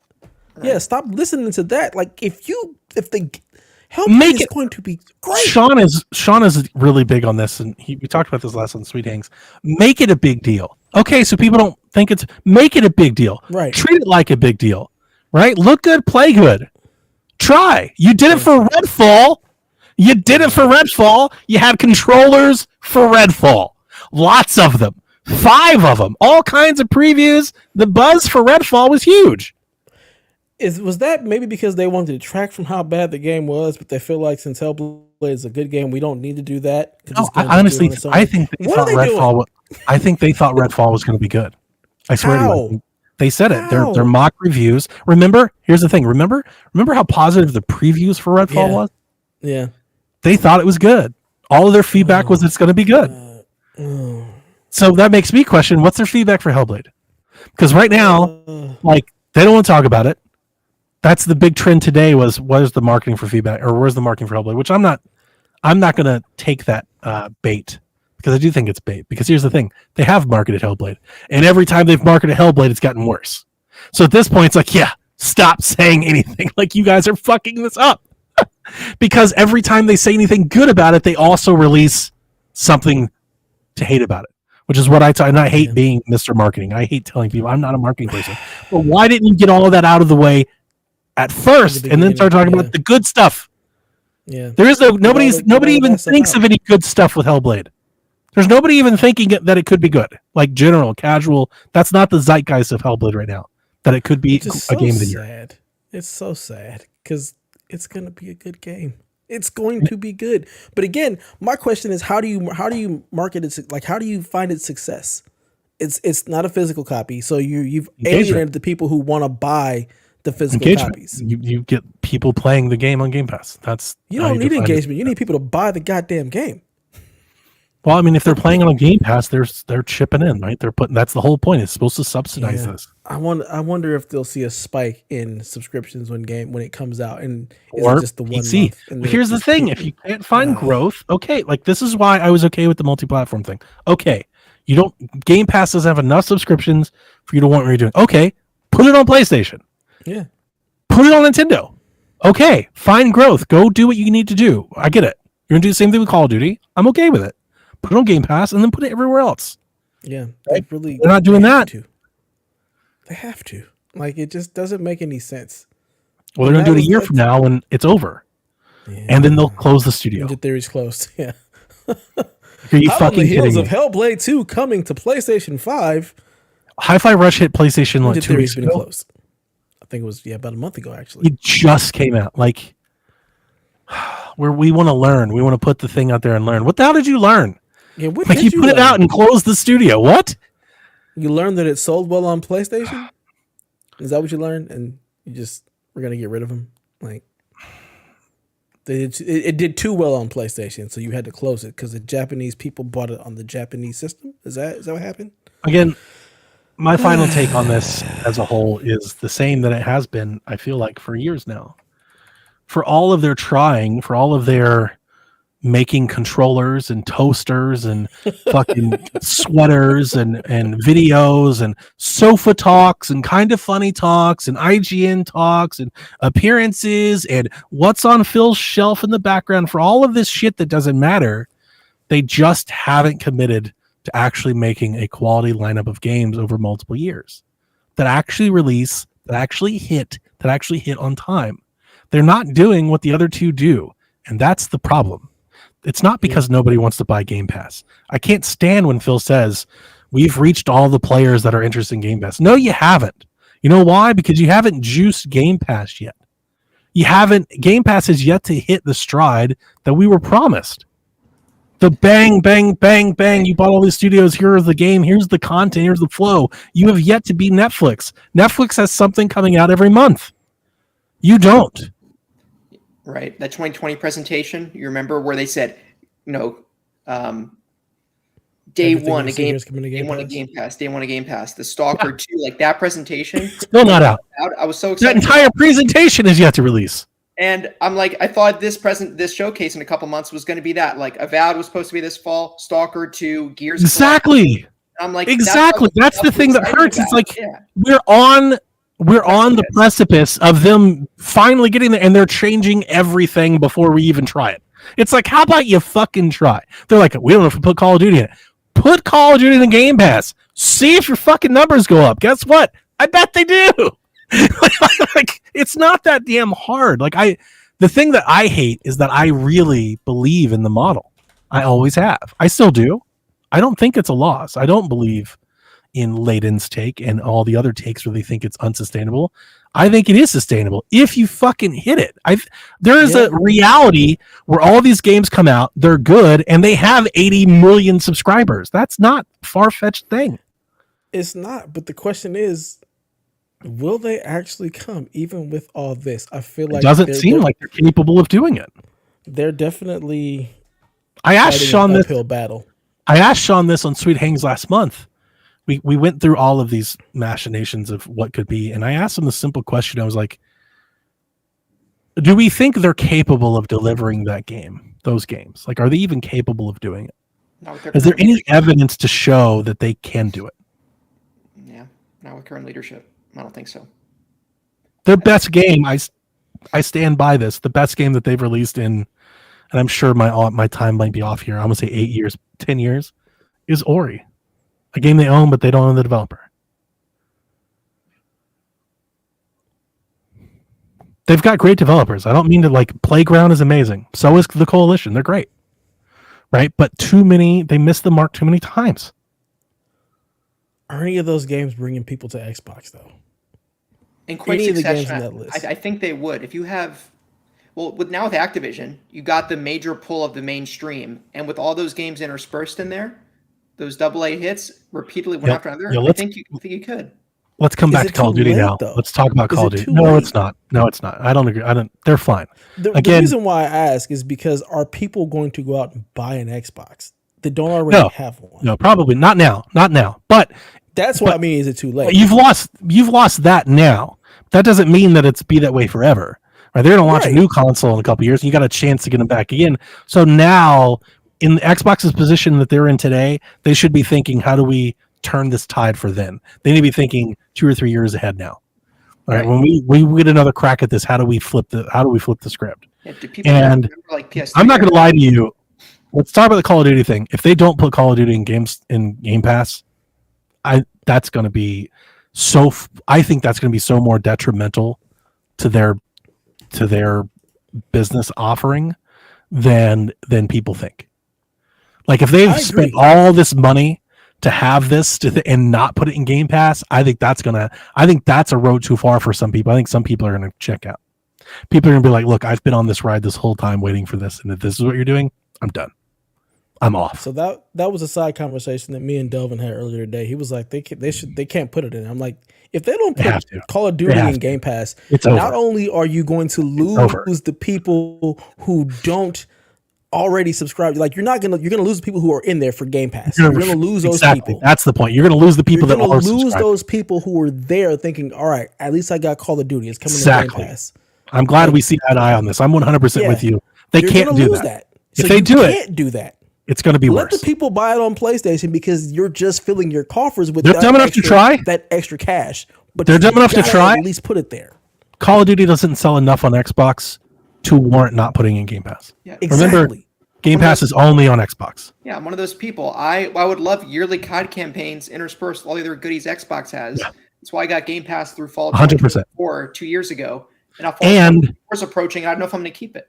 And I still 100% believe 100%. I will not be talked off of this stance that when Call of Duty comes to Game Pass, it will move the needle. Not a lot, but it will start moving the needle. Call of Duty moves the needle in a way that none of their games do.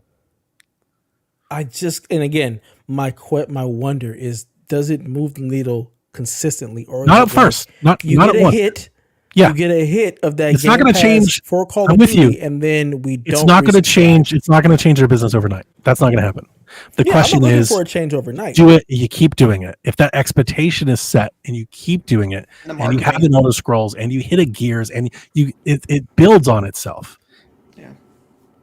That question is like, what do you have? Okay, so Call of Duty comes out this fall in a Game Pass. You get somebody who subscribes for maybe 3 months. Maybe they get the 3-month subscription for Call of Duty. What do you have coming in those 3 months to make that person resubscribe? Indiana Jones. That's Avowed. I don't know. Blade. Oh, Blade's gonna be so Blade that cool. soon? Blade ain't No. I'm just thinking you're in your hypothetical. You suggest Indiana Jones would be the one. I'm pointing out that they have franchises that are there that if they come out on time, they're there. To the point you're making is honestly to the point that I've been making. They can't get their windows up. They haven't provided. That's my point. There's no expectation of what you're able to do that. You're not getting. There's no expectation of what you're getting because you never know, because they've had so many delays and so many misses. That's the thing. The just make good video games. Like for all of this noise, they just need to.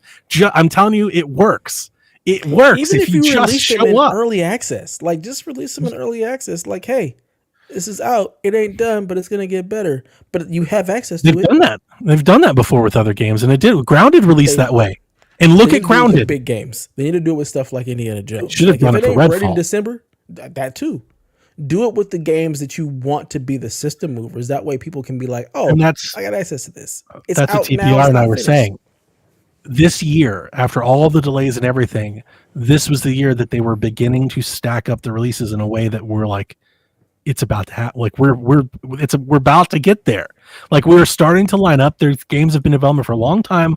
We're starting to line up releases in a way that we're like, oh shit, it's about to go down. We're about to get Call of Duty and Indiana Jones and Hellblade and all this shit's coming and Fable's on the back end. It's like, oh shit, here we go. Here we go. Yep.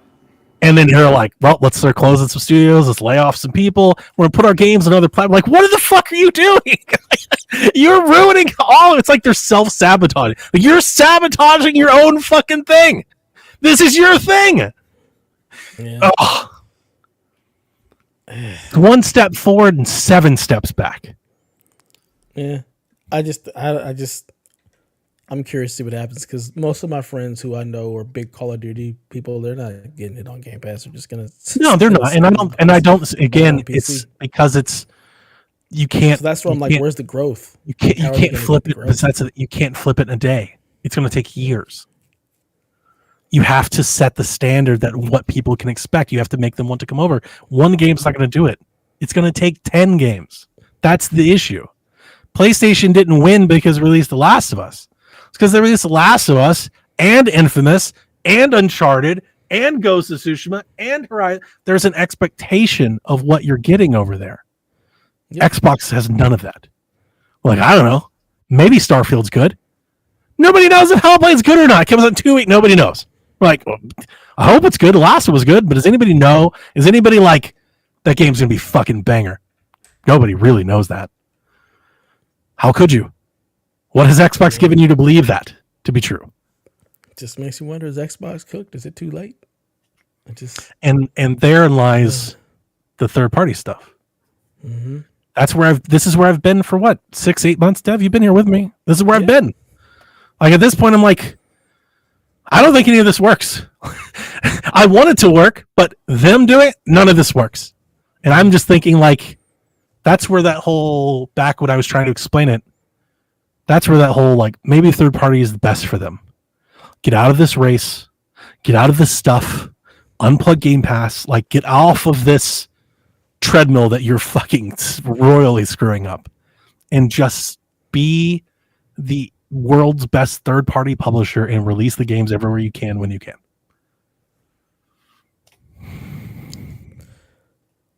Yep. 1000%. So that's the end of my rant, and I hate it. I really do hate it. I'm somebody that really bought into this model and Game Pass, and I still love it. I play it often, and I want it to work. I want to support it. I want it to succeed, but it's not, and it hasn't been for some time. And Xbox has given you no reason to believe them when they say anything at all. And I don't know where to go from there. Like I said, I'm not going to get rid of my console. I like my console, and I like my controller, and I want to play Gears and Hellblade and Fable and all the things that are coming. Like, I'm still here. But it sucks. I hate... It's like, I would imagine, not Dev, but I would imagine a lot of PlayStation players felt maybe the same way when they closed Studio Japan.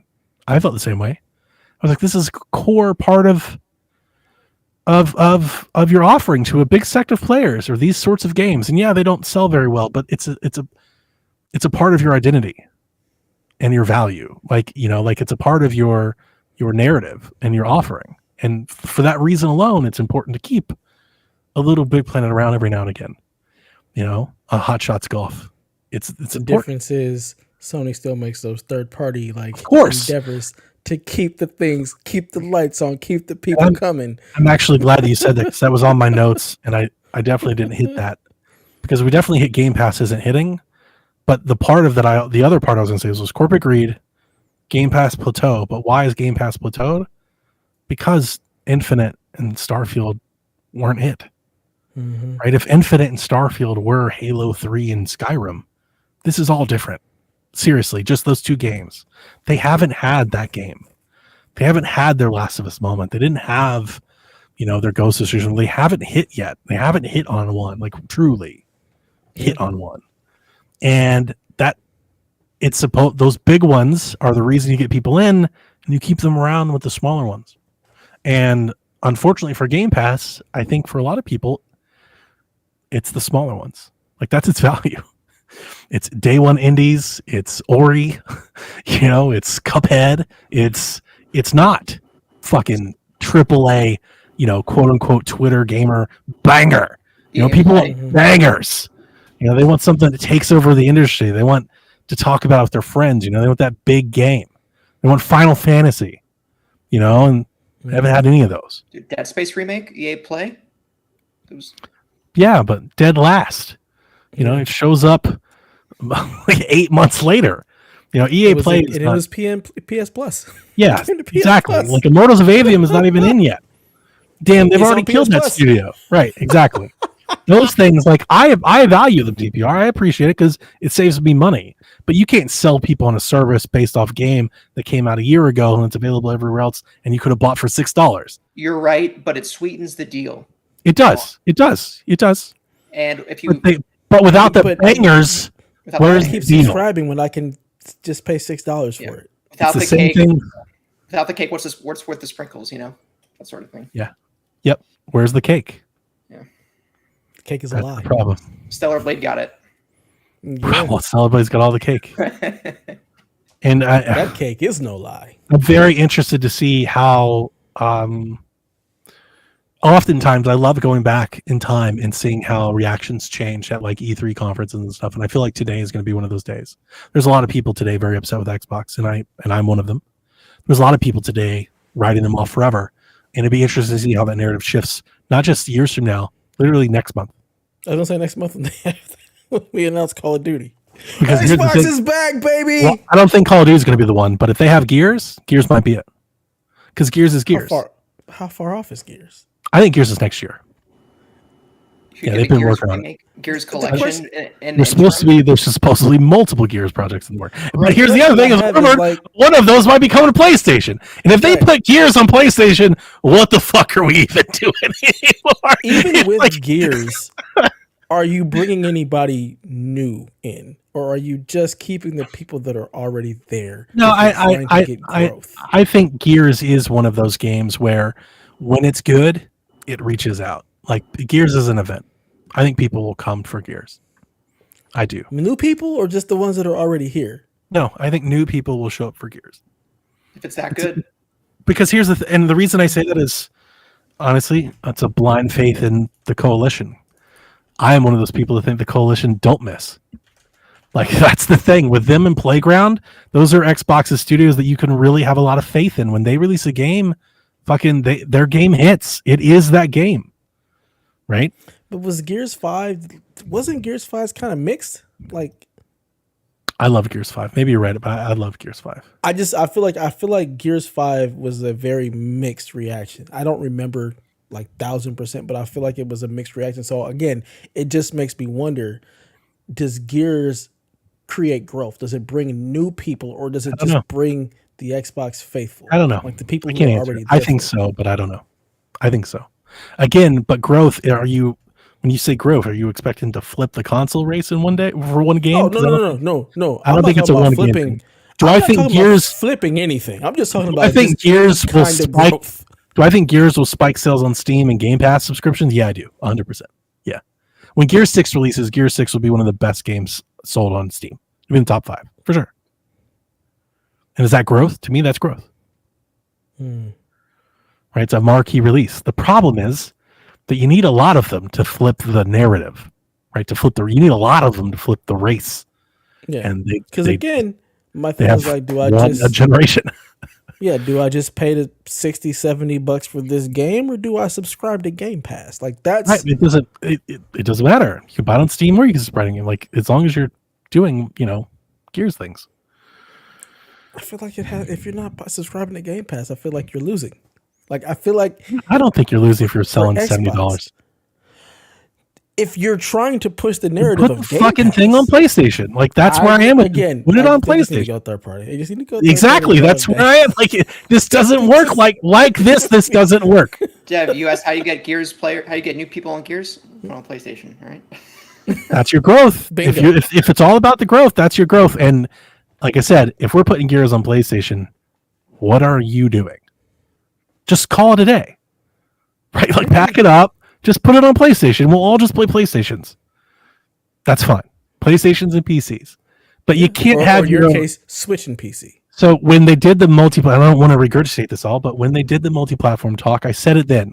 I don't mind that they're putting the games in other places. I don't care. If anything, if all things were equal technologically and everything, if they could deliver all the Gears games running really well on my Switch, I'd rather play them there. Like that'd be fine for me. But there are consequences with doing that. And that's the thing that nobody really want to talk about. If you do that, and you start putting gears on PlayStation and Switch, then you're not going to sell any consoles and you're not going to sell as much Game Pass because that's the whole point. That's how those things are being fucking supported, right? So you can't do those sorts of things that way. And, you know, How do they change the? I just wonder if they can change the court of public opinion. No, I don't think so. I just feel like they're cooked. It sucks, but I feel like they're cooked. I've been there. I think they could release right now. I 100% believe this. This is how cynical I am. They could release a game that is a Game of the Year contender, and people wouldn't accept it as one because of who's releasing it. I believe that. And yes, 1,000%. And this is why I feel like they're just kind of fucked. And that's why they need to just get a vision and just stick to it and let it play out. You want Game Pass to be the thing to make Game Pass the thing. Let it cook. Stop listening to all just see, 360 does not care. 360 they want to do. 360 they had a vision. We have a couple franchises that we build in house, and we're just going to go out and buy third-party exclusives, and that's what we do. And they did it, and they did it well, and it was very successful to them. And then they were going to be the TV thing, and then it all went to shit. They've been fumbling since that. It's just yeah. Game Pass's slogan should be like, "We make good games and just make good games." Like Sean said, like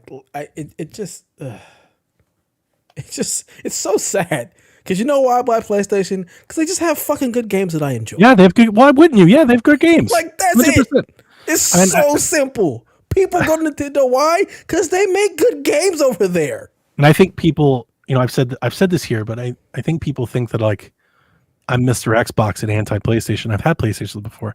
I would have a PlayStation again if they were making games I was interested in. They just haven't for a while. Same. And we are the exact opposites there. It's not a personal thing. I have an Xbox if they make games I enjoyed. They don't. I'm not that into Returnal. So I haven't bought one yet. Like if they made Infamous, I'd have one. If they put Gears on it, I'd probably get one. like that's where I am with that. Yeah. Anyway, I think we did the thing. I hate it. It sucks. And hopefully they get held accountable. He's supposed to be at IGN at the summer showcase interviewing, and I hope fucking Ryan holds him to the fire. He should. You need good journalists right now that gets a minute with Phil Spencer should be hitting him, but not with hard balls. Make him say something. Talk about the vision of this damn product. What are you doing with this program? Explain to me how you need games for Game Pass and you're closing down the one studio that delivered them. The fuck are you guys doing over there? Man, we're never going to get Ghostwire 2. I don't know if Ghostwire I think it had a warm reception, but it wasn't like it didn't set the world on fire. Very lukewarm because one, it's so good. It didn't run well on PlayStation. And I'm telling you, and here's the thing, and I'm going to speak this into existence, just like I did the Wii U. I told everybody when they shut the servers off, the Wii U was going to take off, and I think they've been selling more Wii U's now than they did then. Here's my next thing. PlayStation 5 Pro comes, you get all the ray tracing and all the frames, people are going to play Ghostwire Tokyo, and people are going to be like, this game is fucking awesome. Watch. You've heard it here first. We'll see. When that thing is turned up to 11, Ghostwire is a whole different experience. Well, I don't think you'll be turned up to 11 on the Pro. It'll be turned up to like 8 from the 4 that it is now. Okay. On PC, Ghostwire Tokyo is pretty fucking awesome. Exactly. On PC, it runs great. On PlayStation, it didn't, and I think that's why it was very lukewarm to middling. Anyway, moving on. EA has confirmed 2 unannounced games this year, in addition to Tales of Kinzera, NHL, and EA College Football 25. Everybody expects it to be Dreadwolf. Dreadwolf at this point is expecting to come out by the end of the fiscal year. Maybe not by the end of the year. Dragon Age. Who? Come on. No, I know it is. My hope is that I think this summer is going to be pretty fun. Like this notwithstanding, I keep expecting like we're going to get an Assassin's Creed, we're going to get a Dreadwolf. I think we're going to get some games. Like just good announcements. Not actually games. Coming out this year. You think Dreadwolf is coming out this year? When I say this year, like before February. Okay, so you're talking about fiscal year. Not but I think Dreadwolf comes out this fall. I do. I think it comes out this fall. They ain't showed shit from that game. We've had concept art for years. And I think it's time. And I think they're gonna pull the Bethesda on you. Here it is. I don't believe in BioWare. I don't know if it's gonna be good. Now there where you can agree. I didn't say it was gonna be good, but I think it's coming. Andrew Wilson also says that Battlefield has the largest development in the franchise's history, and he said, "I quote." I just spent a whole bunch of time with the collective Battlefield team playing what they're building, and it's going to be another tremendous live service. Nothing in that statement says it's going to be good. Yeah, right. Tremendous just means big. That means big, yeah. That don't mean good. Oh my God. It will be large. It will be large. He also says developers have a real hunger to deploy AI to speed up development. Yeah, I can believe that. It's a great tool when used properly. It doesn't replace people, but it's just could AI have saved Tango? Because if so, Microsoft should have got them some Copilot. Like, what the fuck?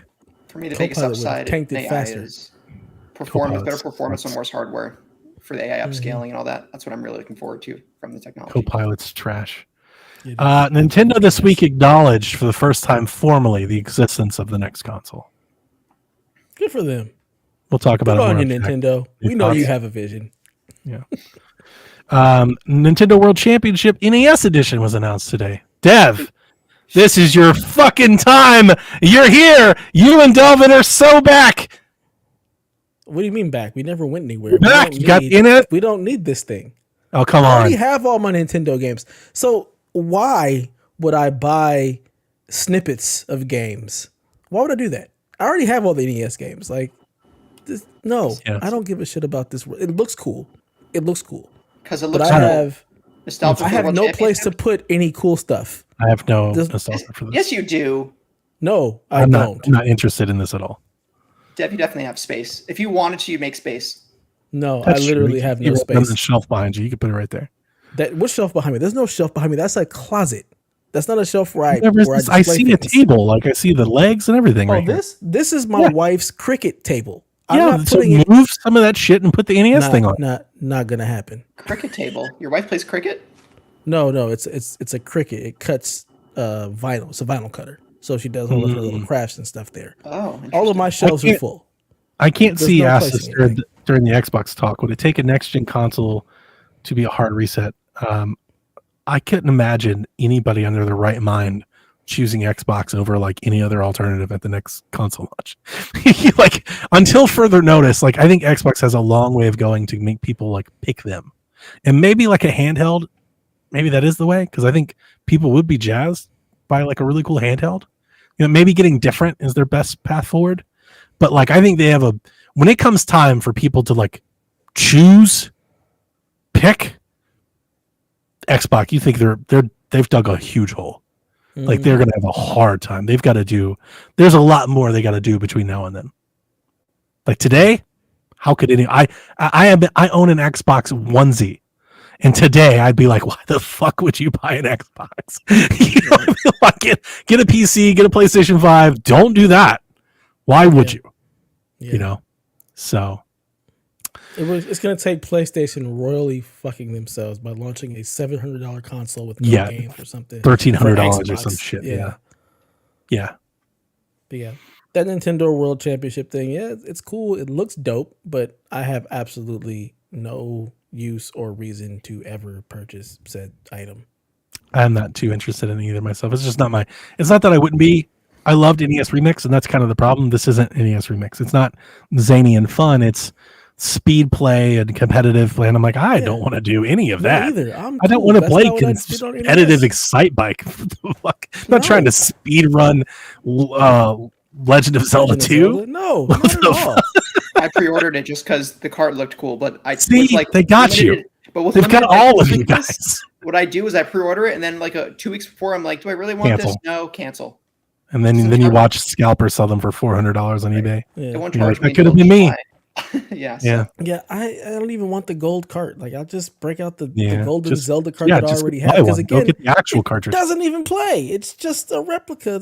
No, I'm good. Delvin. I wish it was zany. And it'll be in Delvin's arcade of a house. The NES Remix was awesome because it was zany. Like, weird shit happened. It felt new. It was different. This is not new. This is the same old NES shit you've always had. And not even the full games. Snippets to speedrun. Little snippets of them. Well, in the Japan edition, you get those shitty Famicom Joy-Cons that can stick on the side of your Switch and you can hold it sideways. And I hated those things. I was First of all, Joy-Cons suck. Why would I want worse Joy-Cons? Have you seen NES Joy-Con? You know what I'm talking about? Yes. They made Joy-Con, the NES controller. You literally snap on the side. Like, why? They're so ugly. They're so ugly. Be a Joy-Con is so bad, man. It's one of the worst things. Yeah, so I have my NES Mini. We're good. This cart didn't give me. I feel like this is going to be my heel moment on Shaq this weekend. Everybody's hyped for this. I'm going to be like, yeah, I do not care. Yeah. No. More excited about Luigi's Mansion than this. Speaking of Game Pass, we have found out via the financial announcements that Lords of the Fallen and Sniper Ghost Warrior is coming to Game Pass this year. Probably be announced at the showcase next month, or maybe by the end of this month. But those have been confirmed by the publisher that they're bringing their games to Game Pass sometime this year. And then the ROG Ally 2, a revision, whatever they're calling it, a new model is set to be announced soon. Asus ROG's YouTube channel is going to talk about this tomorrow. Maybe they unveil it. I don't know. I don't think so. I think what's happening tomorrow is I think the hype cycle is beginning. I think the teasing is beginning. I think they may talk about what the device either looks like or what they expect or things like that, because all the leaks that I've been following says that this thing is set to be unveiled at Computex in the first week of June, which is a tech trade show in Singapore. Yeah, it makes sense. So yeah, I think we're about to get a new ROG Ally. I don't know if it's a 2. I don't know if it's a different. Be announced tomorrow. According it could be a revision. Yeah, and I don't know what it'll be. Maybe it'll be, I was thinking maybe, how do you make it different? Like you move obviously you got to do something with the SD card slot for sure. You got to make sure everybody knows that. I was thinking maybe it'll come in black to separate it from the one. If it's a revision, maybe it'll look different. So yeah, be on the lookout. Delphi wants to know, are you getting one? I'm not planning on it. Could I be swayed? Potentially. But I will tell you this. I really like this Razer Kishi thing that I have. Here's the crazy thing. I beat Wolfenstein the Old Blood 85% of that game, streaming it to that handheld as I sat in my chair from my PC. It's the first game that I would tell you that I beat playing streaming only. Remember we were doing Stadia and stuff, and I was like, I could never play a full game like this. Guess what? On the iPad thing, yeah, I totally can. And it's excellent. It's superb. I'm talking, I played that game for however many hours. I didn't have a glitch, man. Not a hiccup. Not a frame of fragmentation or anything. Like, it just played. Like I was playing the damn thing on the iPad. Dilfer, the answer is no, and you're slowly winning him to your streaming side. It's probably no, because the money that I made off of selling mine is earmarked for Switch 2. And the thing that I've been pretty committed to is that I just want a new Switch 2. So at the very least, I don't think I would consider buying another one until I at least know what the Switch 2 is, in which I'm probably just going to get the Switch 2. Buying the Switch 2 because I know. You've found your Nintendo love again. It's there. I have. It's nice. It's back. And with Xbox doing what Xbox is doing and you having a PC, you're like, fuck all this shit. I'm going to have a PC and my Switch. That's Dude, you're talking about it back. Yeah, I see. I see. Look at this beautiful thing, Dev. That shit is ugly as hell. Dev, this. Anybody that doesn't know what I'm holding up the Nixie Warrior controller. This is their new controller that just came out for Switch. Controller ever. It's a GameCube controller. Listen to me. This is the elite controller for the Nintendo Switch. It has Hall effect joysticks. It has the Hall analog triggers. It's fully remappable. Dev, it's got weight to it. When you hold it, it does. It does motion controls and HD rumble. It does everything, I believe, but Amiibo. You can turbo. It's got back paddles. But more importantly, it's got the heft. When you pick up the controller, you get that elite feel, that premium controller, that good chunk. Everybody knows what I'm talking about. Not that hollow, light feeling. Like, this feels legit. Plus, the best face buttons the world has ever seen, of course. Good God. What's not to like? I hate everything about that controller. I hate GameCube. It's amazing. I hate that layout. It's incredible. It's the fucking worst. And through the leaks, we've learned that I'll just be able to play my Switch 2 with this controller, which is why I bought it. They said your controllers and games will keep moving forward. I was like, fuck it. Let's get an awesome controller then. So good stuff, Dev. Fucking awful. In our there goes my alarm. In our rumors segment, Dust Golem says the RE9 is on track for a reveal soon and a release next year.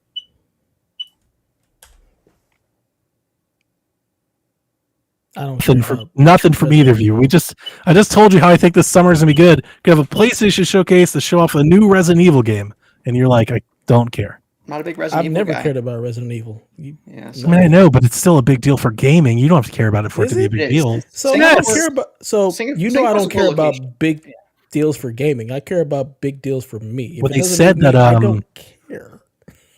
I think the rumor going around is it's like somewhat like open world, which is like a new thing. We'll see if we believe that or not, but that's been like kind of the trend. So, anyway, Dev, that's the news. Did you forget about the Jeff Grubb thing? Did we not get anything from Root Days? We didn't get anything, I didn't. did we? No, and I did put this in the wrong place. I did not see anything from Root Days. Jeff Grubb doubled down that he thinks a PlayStation event is occurring this month. I don't know who DJ Academics is. Oh, it's part of the diss stuff. So yeah, Oh, DJ my God. Academics is a big Drake fan, and apparently he had tweeted something that he deleted that they weren't releasing any more tracks due to Kendrick having some kind of agreement with Sony for something that they're having this month, which is why we haven't gotten another diss record. But take that with a grain of salt. Don't know if it's true or not, but we'll see. Maybe we'll get something. Maybe we won't. I think you're going to. You're about to get a new showcase, buddy. It's gonna be awesome. Can watch it together. Yeah, sweet. If this game's coming out this year, cool. If it's not, I ain't too worried about it. It'll be Astrobot. Get excited. Yes. Get more Astrobot. You just love to just Astrobot is awesome, Dev. Here's the thing. This might be one where like a blind squirrel. Again, I've had a couple of these in my time here. I think I called the Metal Gear remakes, and I called Mario Golf, and this is gonna be one of them. If there's a new Astrobot, I gotta find that clip from our Christmas show or our prediction show where I was like, I think we're getting an Astrobot game for PlayStation this year. Because that was an out of left field fucking prediction. That was hopium. Pure hopium. I remember, and the reason I remember is I remember your reaction. I was like, it's gonna be a good year, man. You're gonna get an Astrobot, and you were like, go fuck yourself. That's basically how I feel. I could care less about Astrobot. That is no thank you. See, Astrobot's the kind of shit that it's like, maybe I do need a console. You know what I'm saying? Like, Astrobot's the jam. Goddamn Nintendo kids. Drive me fucking nuts. Yes. Give me an Astrobot and a Sackboy and Infamous, and I am back, baby. Astrobot is so good. It's I wish so we could good. Sell all that to Nintendo. Put that on Look, Nintendo. I haven't played all of the PlayStation 5 games, but my resolute belief is that the Astrobot game, the pack-in, is still the best game on the platform from Astrobot. everything that I've seen. It's the last of 2010, 2013 era PlayStation we have is Astrobot's Playroom and Astrobot Rescue Mission. Yeah, man. Let me live. No. No. Just no. Better than Returnal. It is better than Returnal. See? That Astrobot play, that was so good. It had no business being given away. Being a pack-in. That damn thing should have been a box. Oh, God, I deleted it so fast from the fucking hard drive. How dare you? I played it once just for Garrett on stream during Extra Life and deleted it moments later. Like, that is so not a game for me. I could care less about platformer, sing-songy bullshit. Jeez. Yeah. No. Just fucking no.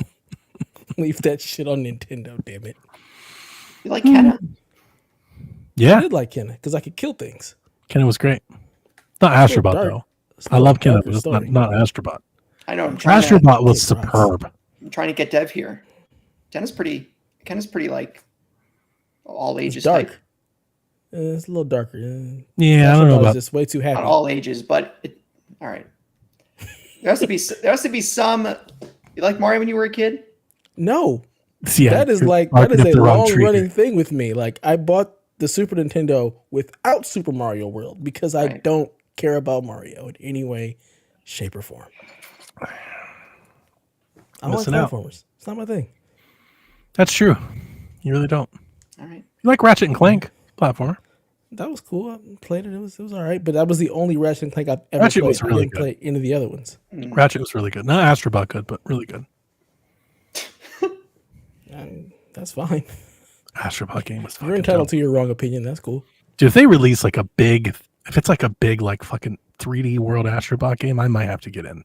I'm not even World. I'm not even fucking kidding with you. I mean, I'm being dead. Like if we look at a trailer of Astrobot and it's like, holy shit, this looks good, I might have to find a way in. 100%. Yeah, for like 3 months, and then you'll sell it again. So Hey, at least I will say I was there. I got the T-shirt. I survived. okay. Like the eclipse. Moving on to questions, so I can get out of this fucking Astrobot nonsense. Ed wants to know what would be a movie or anime scene that you would all read on the podcast. What would be the funniest script? You know what? I'm saving that for when Delvin comes back. I don't even have an answer for that. So Yeah, I don't either. Delvin might though. okay. He might.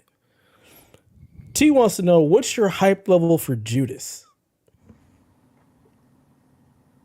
It exists. It exists. Yeah, it does exist, and it's a game. Coming. You guys have reached my hype level. Yeah, like I thought I was gonna be the tracker. Yeah, that's a game people will play. It's not. Yeah, it doesn't look bad. It's just more BioShock, and I'm like, sweet, cool. But I've seen BioShock. I don't know. I thought it was BioShock, but like goofier. You know. Yeah. It's not for me. It's not doing anything. I have to see This more. maybe like more like a BioShock like Infinite, but when I think BioShock, I think of like BioShock. Yeah, You know, like that rapture tone, that darker tone. You like I wasn't getting that from that trailer. I was like, this is kind of silly looking. Yeah. But I remember in the Discord, I think Snurts was like, he just disagreed with me. So who the fuck? I'm not the world's expert in BioShock, so maybe I'm talking on my ass. Yeah. I only know BioShock Infinite. I didn't play the other two. I fucking loved Infinite. This didn't look like anything I want to play. I loved Infinite. Infinite was Yeah. great. Yeah, it's great. Just do that again. The hell with Judas. Stingray X says, what has been your favorite convention to go to, if any, and where do you plan on going next, if at all? His would be PSX. Nothing like spending time with your fellow PlayStation fans. Good memories. PSN required. Link your account to enter. I mean, yeah. Yeah.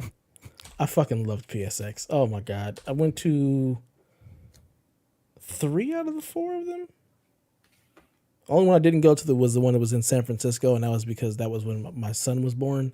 Otherwise, I would have gone to that one as well. But I loved PSX. They were great. I don't think I remember what's the difference. What's the difference between PSX and their E3 shows? It's just purely PlayStation. It's like When an did it happen? expo. Wasn't, That's just and it was they were in like November. they So were, every like, time right when you say before- PSX, I just remember like, didn't people like go to movie theaters to watch it or something? No. We went to movie theaters to watch the E3 pressers. So I've got PSX all was this a mixed convention. up. Yeah, PlayStation Experience was an actual like convention. It was just PlayStation. I think they revealed Final Fantasy VII coming to was this the Shenmue the thing? original.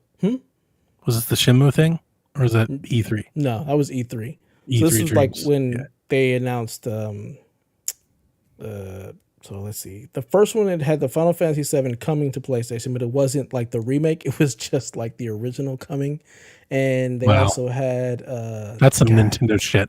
It Pull was. everybody I in was again so and just hyped. release They some played the old ass music, game. and it was. Oh man, that's great.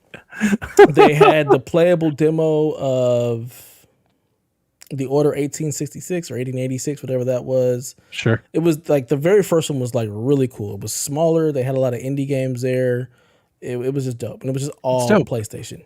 And then the second one I think was in San Francisco. The next two were both in LA and Anaheim, and it was just really good time just for PlayStation stuff. It was really cool.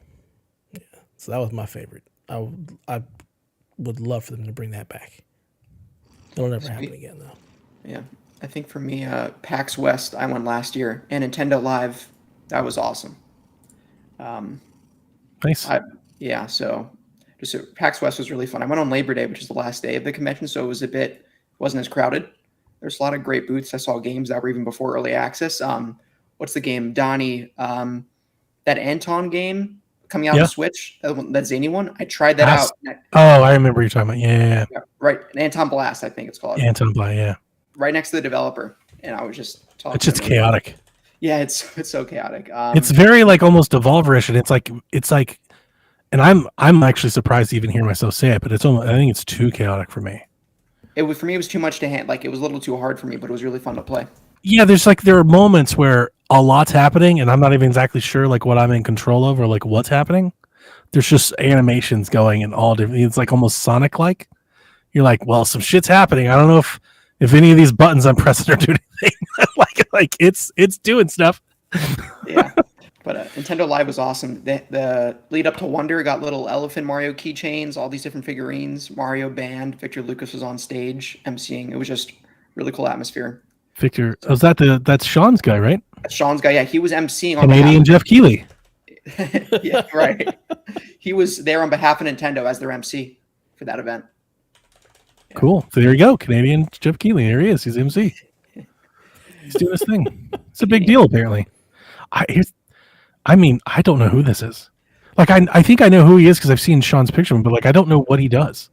Yeah, he's kind of like, someone on YouTube named Happy Console Gamer, Johnny Millennium. Ever heard of him before?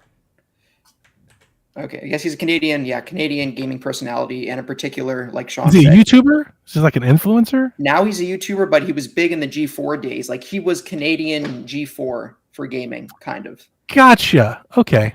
It's a personality, like Major Nelson. Yeah, he's a big personality. Gotcha. Okay, Yeah. that helps me. Because I'm like, was he like a former dev or something? He's like back in the 90s? Like, where did this come from? I always wondered the same thing about Jeff Keighley. I'm like, when did we decide he's the fucking person to speak on gaming? Like, why him? Yeah, I'm not Canadian, but he was just present then, and he extends that to today through his YouTube channel. So I can understand why for Sean, a gaming personality in the early 2000s is a big trailblazer compared to now. Huge deal. Yeah.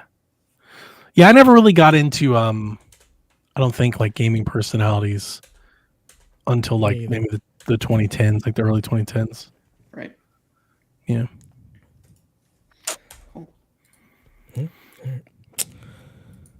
Whew. Chris Becker wants to know, what's the most popular game that you never played? That's a good question. Animal Crossing. That's a good answer. Final Fantasy. I'm thinking. Any of them. I'm trying to. I played Crystal Chronicles back in the day. Does that count? I didn't think it counts. Yeah. No. So I think I got one. I still have not played any Legend of Zeldas that are not Breath of the Wild. Wow. That's egregious. Yeah, it's egregious. Yeah. It's on my and with Nintendo, the Switch 2 announcement. Fucking Christ! What? It took me a minute for that to even like wash over me. Wait a minute, what the fuck did he just say? Wow. Listen, before you're allowed to come back, you need to fix that. I know. All right, I beat Breath of the I Wild need- finally after I need 140 pictures hours. and proof. You need to But- fire up some Nintendo Switch Online Link to and the play Past. some fucking games. Yeah. Link to the Past. You didn't even play like Ocarina of Hyrule Time. Warriors or something? Like, come on, man. Nope. Ocarina, Skyward Sword. Okay, actually, that's a lie. I played Ocarina of Time. Thank God. I played Ocarina through the. I think I beat the Earth. No, what's the Green Temple called? Earth The Temple? Green Temple. This month. You try to reach out and you try to help people, and you try to give them listeners. I apologize. Yeah. We shouldn't have owe done you this to better you. than this. We owe you better. The Green I'm Temple. sorry. Could you imagine if we brought him on Shaq and he said the Green Temple in front of Rebecca? What's the green one? What's the green one? He's talking about it like it's a fucking Power Ranger. Like TPR. Oh boy. the green one. Dev's not even Mr. Nintendo and he's offended. I'm very offended. Like, I love Zelda. I don't love these new Zeldas. They're not for me, but I love Zelda as just a whole. This is, it's unacceptable. He said Earth Temple. Like shit's Captain Planet or something. This is like Delvin-esque. Like what the actual fuck? Goodness gracious. Sir. Fix And it. you're muted. You're muted. Yeah. Forest Temple and the Fire Temple. Then that's when Did you dropped Google it? Good times. I had to Google it. Yep, I'm that guy.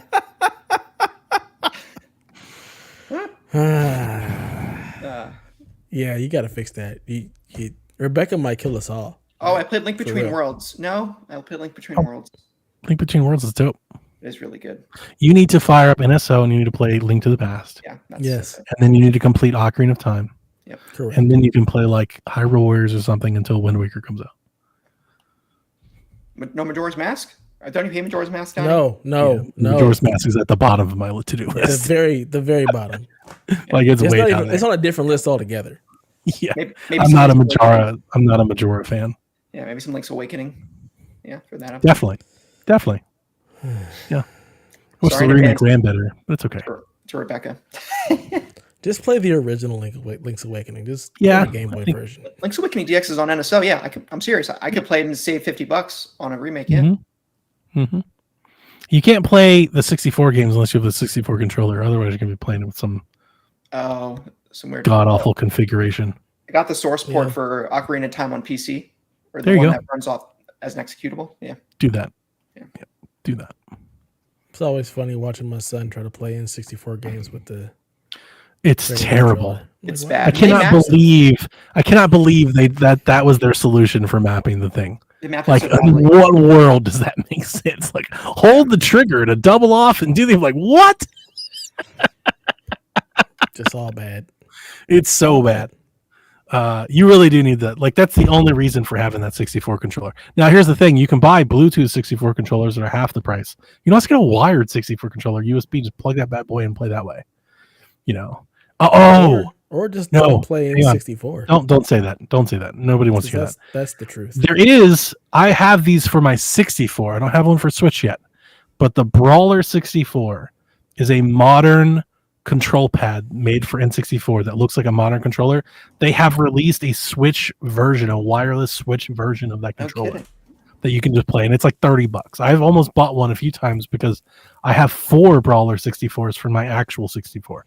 The reason that I never jump on the 64 Nintendo Switch Online is because, like Dev and his NES collection, I just have all the 64 games. So every time I think about buying it on playing on my Switch, I'm like, I could just walk over and turn it on. Right. Like I don't actually have to buy more of it. You know, save states are nice, but like I never had a problem. Games are any better? They don't. Any better. They do. Some of them do. Some of them that have like there's like a little HD like emulation touch up on some of the games, and you can play. The thing is, you can play multiplayer. Some of them have online multiplayer. You don't play online multiplayer. I know it doesn't help. That's why I haven't bought it. That's why I don't do it. Yeah, and I feel like isn't there like an adapter you can buy for the N64 that gives that same little glow up? Yeah, not the same, but yeah, similar. My 64 setup is pretty sweet, which is why that's why I wasn't all interested in the expansion pack. Yeah. I don't even remember why I have it. I think my son plays the Genesis stuff on there, and that's nice. Why I have it. Underrated. He plays old games. He's interesting. He's great. Yeah. Yeah. Just got glasses today too. Now he can see. Likes Mario, likes Pokemon. He was a good kid, good person. He is. Unlike that example set for him. Yeah, look. He's better than me, and I'm sorry, son. I'm not playing Mario with you. Jeez. I'll be in here. Well, that's the idea, right? That your children are better than you are. My son will have better taste than me, so he'll have everything. Better taste. He's got taste of some sort. Not better. Not better. But he will be a better gamer because he plays the old stuff, so he actually has some skills when it comes to gaming. Nice. Wonder what happens when he plays Souls for the first time. Yeah, he'll be good. Like, that man plays Mega Man, like regular. Mega Man 1? Yes, 1. The first Mega Man. All right, Mega Man 1's really tough. It is difficult as all hell. And he will just sit there and play and die and get frustrated and mad, and he'll just keep playing. I'm just like, it's not easy. You're going to die a lot. So, yeah.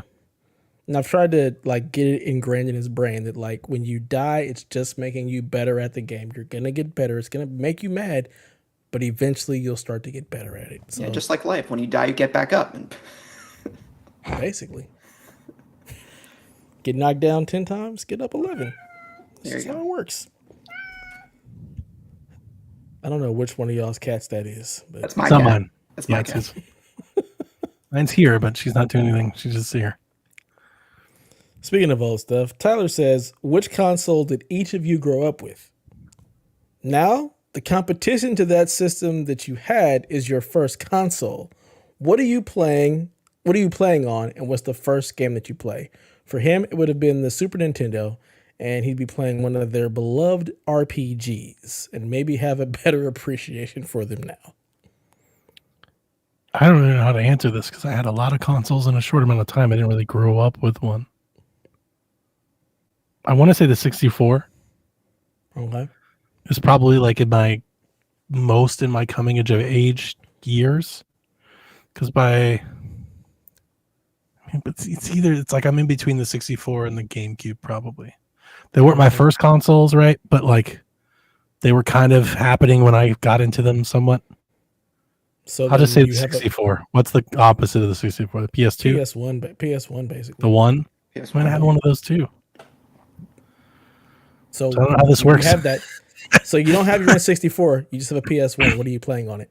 Dude, my mom did that to me once. Remember I told you that story? She pawned my 64 and got me PlayStation. She was like, this is better. And I was like, no, the fuck it's not. You take this shit back. Fantastic. So much terrible. better. She got me Fucking hated WWF my Attitude. 64. I'll never forget that. God, I hate WWF Attitude game was like, this is not even the good one. I don't know, Dev. What am I playing on PlayStation 1? Fuck if I know. You don't like I don't games. remember the games I played back then. Ridge Racer. I never played it. Not playing Ridge Racer. I do remember I played wrestling games, sports games, Resident Evil. That's the only reason I ever had a PlayStation was Resident Evil. Crash. You're playing Loaded and Reloaded. I don't know what that is. Look them up. Definitely not Final Fantasy. Because I saw somebody playing that shit and I was like, this is boring as hell. You're playing Metal Gear Solid 1. There you go. Yeah. Of course. We could do that. Yeah. I remember like Clock Tower. Of course. Yeah. I played all those games. What about you, TPR? What'd you grow up with? All right, I'm gonna make myself seem like a baby here. So my first system, I guess. So does a handheld count? It has to be a console, right? That was the question. It has to be a console. We don't do that here. You can pick a handheld if you want to pick a handheld. No. All right. You said which console did you grow up with? Handheld is a console. It's a handheld console. No. And what is your first? All right, I'll tell you the one I grew up with in terms of PS3 for me. Okay. God damn. What, I'm 25, I feel ancient. I feel ancient. Uncharted 2 was like one of my favorite games growing up. God of War 3. Sure. But yeah, the first. So now you're a 360 kid. So now you're a 360 kid. What are you playing? So now the competition you had is your first. All right. So Gears of War and Fable, boy. So what am I playing? Well, I already know I'm playing some Halo because I've been playing Master Chief Collection over the past few years. Probably what else? Xbox 360. Fable 2 I'll and try 3. Fable. I wasn't such a big RPG guy growing up. That's why I mentioned that. I I think think it's a Western RPG. It's not Gears. like an RPG. Oh, it'd definitely be Gears for me. What's the Uncharted analog? Gears. Gears. So yeah, probably Gears, Halo. Wonder if there's any other outliers I'm not thinking of. Mass Effect. Oh yeah, another one to add to your list. I haven't played Mass Effect, but I have Legendary Collection. That only piss off Delta. Geometry Wars. That would be fun. Yep. I don't know if I want to go NES or Super Nintendo. I don't know You're what an the NES competition. kid. I mean, what's the competition to NES? There's Wax Puck Atari. Sega Master System. No, Sega Master System was the competition before Genesis. Was it? That's Was true. it really? Yeah. Was there Yeah. any competition? Yeah. I don't think there was any real competition. I don't even remember seeing the Sega Master So System. you're a Sega Master System kid. You're Delvin. I don't know What are you playing? what the fuck was on that system. Like Beats me. Sonic 1. Just Sonic, yeah. No, Sonic was on Genesis. It wasn't on I the don't Master know. System. Sonic the Hedgehog 1991 is on maybe it was the dual release. Let's see. Aladdin look at port. this. But see, that's no. I'm looking this up because I know what it is, but like I've never seen one of these in real life. Me either. I never saw one either. I've never seen the Sega Master System in real life. Me either. To me, it might as well be like the Famicom version of like the NES. Like it's like was that like some Japan shit? Like I never Famicom knew. was just the NES. I know, but like I never knew Sega before the Genesis. Like all of that is null and void to me. I'm like none of this matters until Genesis comes out. Yeah, I gotta look at that. I'm gonna look at it as like release date. I'm not gonna Right. do anything that was also on Genesis because that's There you just go. cheating. It is Sonic the Hedgehog But that was also on Genesis. I'm not and counting that. Golden Axe. Not counting that either. Also on Genesis. That Fantasy was Star. no. Alex Fantasy Kidd. Alex Kidd, I'll count because it came out in 86. It has to be something that's like 85, 86. Anything later that came out in Genesis era. Well, I don't have years for these. I need The list years. I'm looking at is yours. Shinobi. Also on Genesis. Road Yeah. Rash. Also on Genesis. Fantasy Stop Prince looking- of Persia. The shitty one. Genesis. Psycho Fox. There we go. That's something. Ghouls I and never heard of Ghosts? before. Ghouls and Ghosts. Okay, I hated that game on NES. That game was hard as This is hell. like Delvin's moment. He's not here. Outrun, 1986. You play Outrun. It's Yeah. an arcade game. I'm not Double playing that Dragon? shit. I'll play Double Dragon, but that's Genesis. What year? What year did it say that? Was out, 1987. was out first on Master System. Bubble 19- Bobble? What year? Yeah. I'll play 80s. Bubble Bobble. I played that. That was Double fun. Dragon was 1987. And that qualifies. Double Yeah, Dragon so it's 1. just the NES version of it on Master System, basically. Dude, these old games. Mm-hmm. I don't understand how you guys did this. Marble Madness Easy. from 1984. How did Delvin This play game, this? I'm looking at a list I on remember Game that. Rant, and number 18 best Sega Master System is called California Games. Yeah, I remember that. It's basically like track and field, but for Genesis. That Like track and sounds field games. terrible. Sounds bad, yeah.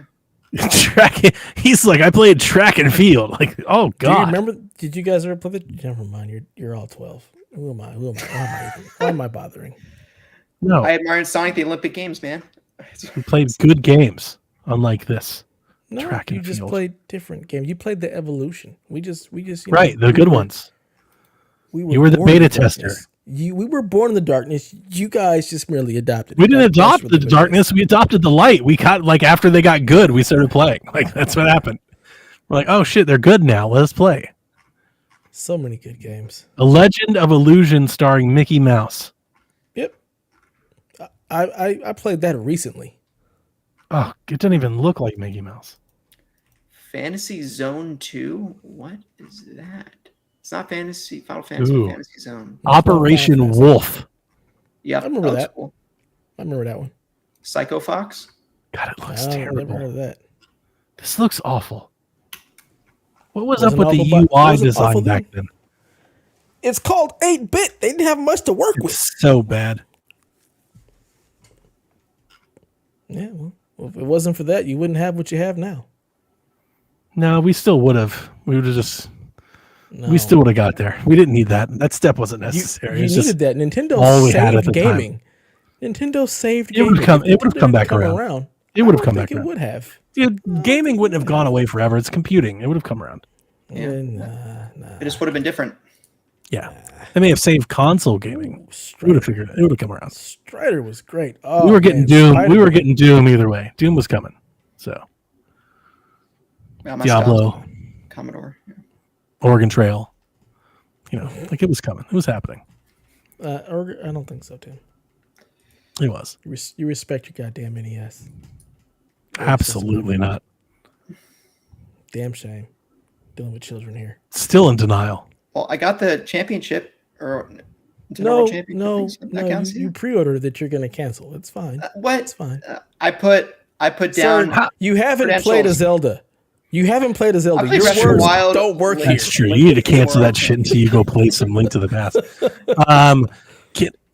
How great is it that Nintendo in like an off year where they've got like a couple of remasters and they're like in a transition that they're just like, you know what? Those games we've sold 100,000 times over and over and over again. Let's like clip them up into little snippets and repack it and let's sell them again. You know, Yeah. they do the best. They're the best at Hey. this. There's a vision right there. They're so good. Like they are the best at this. They're like, we'll make a product. We'll make a product out of thin air. You know, Xbox. How many free masters did they give away? They're like, all of your games just look and play better now. It's like probably could have used some remasters right about now, though, right? Like, you should have grabbed some of those. Something. I Sad. bet Nintendo just like looks on at PlayStation and Xbox and just laughs from their boardroom. They're like, look at these idiots. Yes. Just throw another NES port Yeah. at it. We'll be fine. Yeah, well, we'll be fine. Yeah. Put DuckTales on the thing. We'll figure it out. Oh yeah. DuckTales. Great NES game. Great game. John32 wants to know, how much time do you spend with character creators, if any? Is it bad that I typically just go with the default options? And is this a feature that is overdone in the gaming world?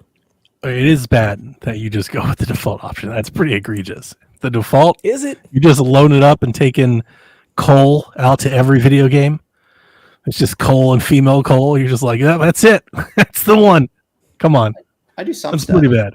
My guys tend to look similar, but I do some stuff. If I want to make them look really funny, this is like Soulsborne fans will do this, where they make their character look like the most abysmal abomination you've ever seen, and just invade you and just like beat you to a pulp. And they have a face that looks like Shrek. I used to always make female characters that I thought were hot, like as a teenager. And then as I've progressed and got older, now I just make funnier and dumber and goofier characters. Like the further I go, like I make Triple H or like dudes with afro. Like I just like whatever. Chops. Just the dumbest hairstyles I can pull. I will say the Mii's, like the Mii's you could download on Wii. The Were Mii's so were great. funny. Like you just Peter Griffin's at home plate playing Wii baseball. Mm-hmm. Yep. I have a bunch. I've got Ghostface. I've got Iwata. I've got Michael Jackson. I've got Obama. They're all in my Mii collection. And like when I play Mario Golf, they all clap and stuff. They're all in the background. So it's always a great time. Like, man, where was my head at here? I really want Delvin's answer for this, because for me, I always tried to create myself, because black people don't exist in video games. So for me, it was always trying to create a representation of myself and character creators, which always was fucking impossible because they can't get our hair correct to save their lives. I don't So have it's enough like- hair flops, dude. Clearly, like we need just all too the much. hair flops for my hair. So it's always the terrible fade or bald because they Hats. can't get our hair right. Just do So hat.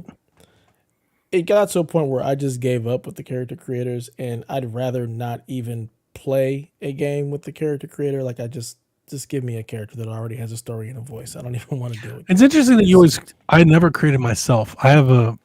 I suspect that that's pretty common, creating yourself, but I've never really created myself in a game. So I have will like say- on like sports games, like if I was playing NCAA football or something and doing my player, I would do that. But like in a game, like an RPG, or like I don't want to play as me. So what I will say is all of my black friends always try to create themselves. All of my white friends. No, I suspect go that that's more the the route popular of thing. you. I probably don't think it's a black thing. It's probably a popular thing. I think most people probably do that, right? For most of my white friends create some silly, zany, whatever. My black friends Oh. always try to create themselves. Because we don't Listeners, exist. we need you to chime I'm in very on the curious. race draft. We need to know what color skin you are and how you create your own character. Yeah, because I never have. Like I said, I used to almost played almost female, always for like 15 years, and then like with the last generation to now, like every game is characterized by like a female. So I've actually gone back the other way. But like you saw my Cyberpunk character, and you didn't look anything like me. Yeah. I originally tried to create myself in that and just gave up. Like, this is terrible. And then just went with female V and like, this works. I so get much the better. representation part, I do, but like in a game like Cyberpunk, you don't even see yourself really. You know? Doesn't matter. It's just the fact that like Just, I like, never knowing. see myself. Yeah, just knowing. I get it.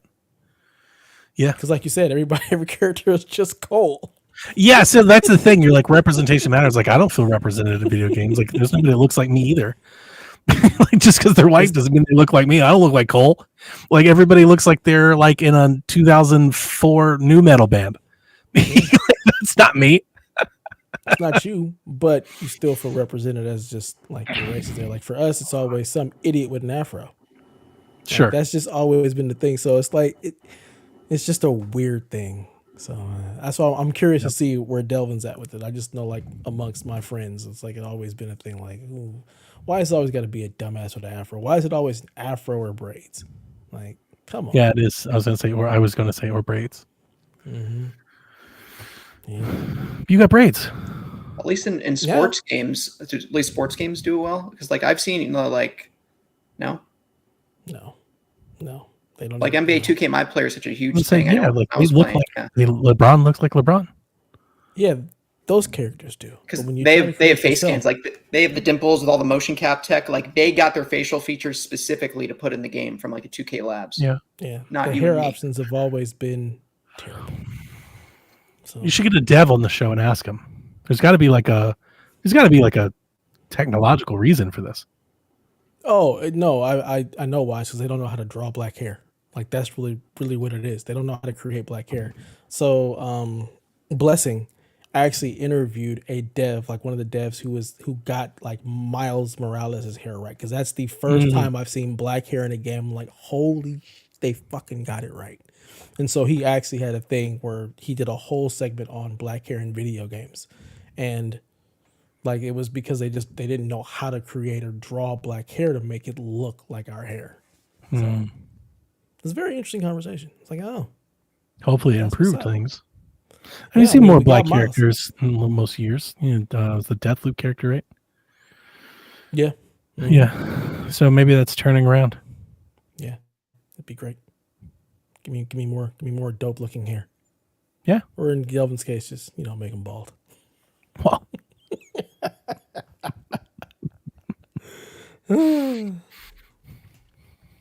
I think Delvin can create himself in games. That's not a I problem. sure can. That's easy. Delvin can't whine about representing. He's there. I've seen that profile. Yeah, get the flavor saver, bald, good to go.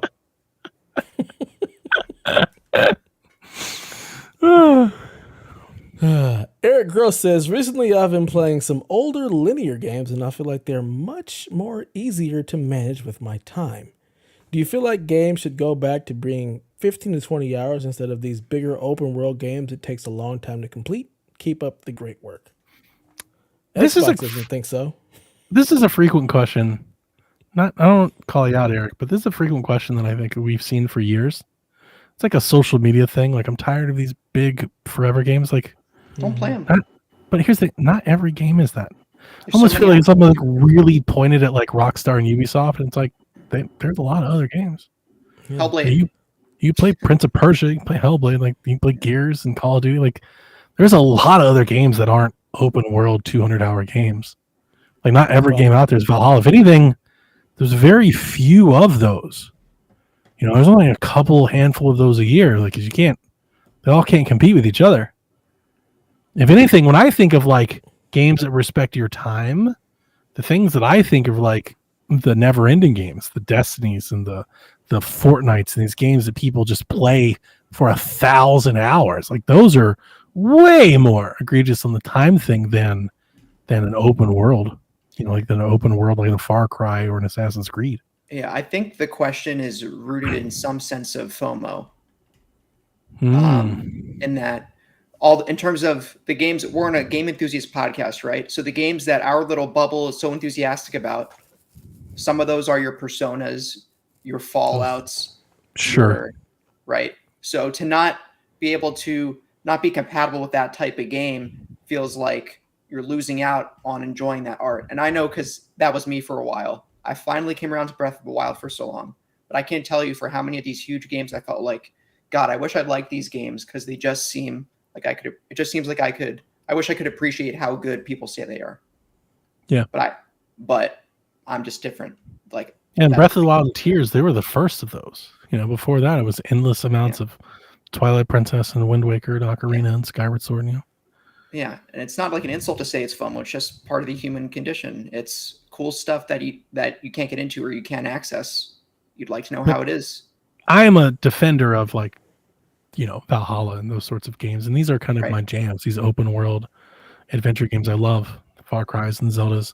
So I'm almost maybe a little sensitive, but like, again, why don't we say the same things about like Hades? Like, you can play that game a hell of a lot longer, or Dead Cell. Like those games never, like those sorts of games never get this sort of criticism reaction, and people play those games for thousands of hours because you buy into the Minecraft.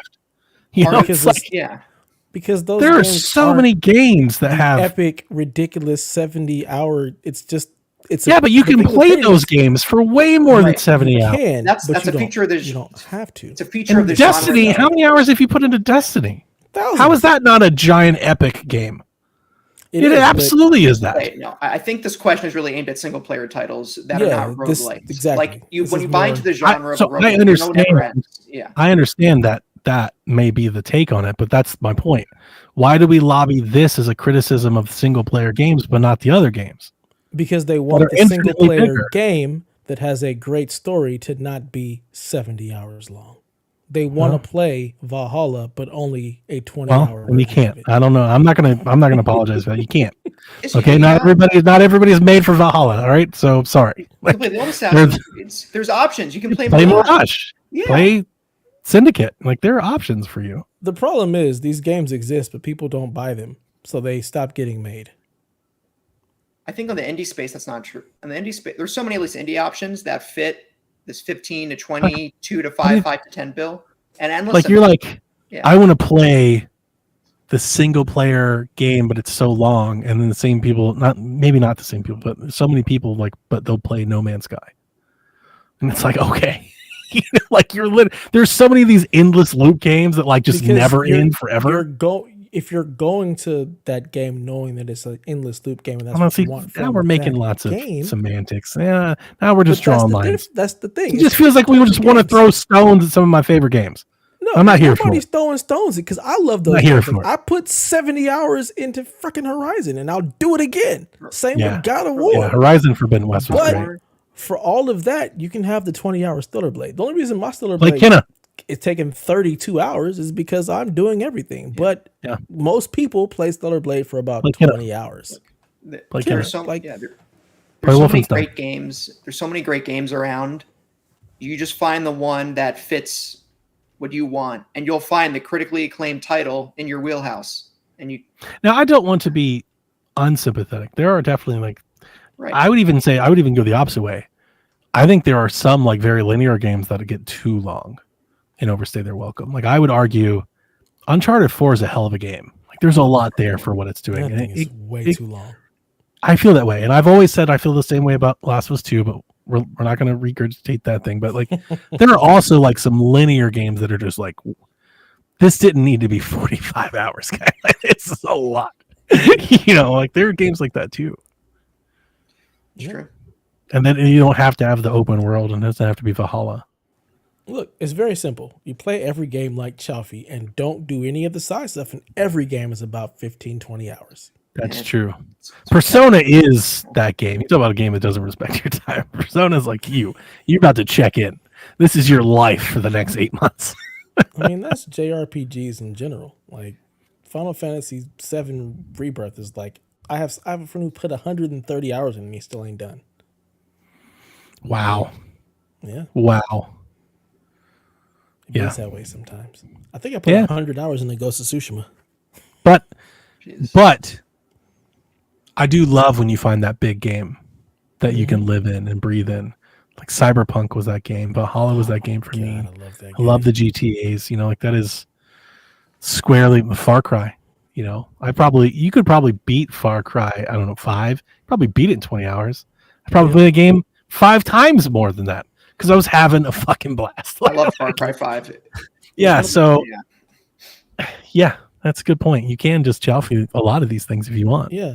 A lot of the games don't need to be that long. You just golden path it. And a lot of games you'll be done within 20, 25 hours. Oh, what's that zombie game that PlayStation made with the motorcycles?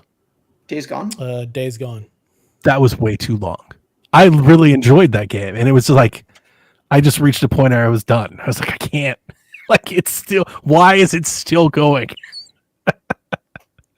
I think I played about 10 hours of that game and was like, I don't want to be in this world at all. I think it's like, you remember, I've said this story a bunch, but when I was trying to beat Hollow Knight, the thing that threw me off was Jason was like, oh yeah, you're going to have to fight 5 of those later.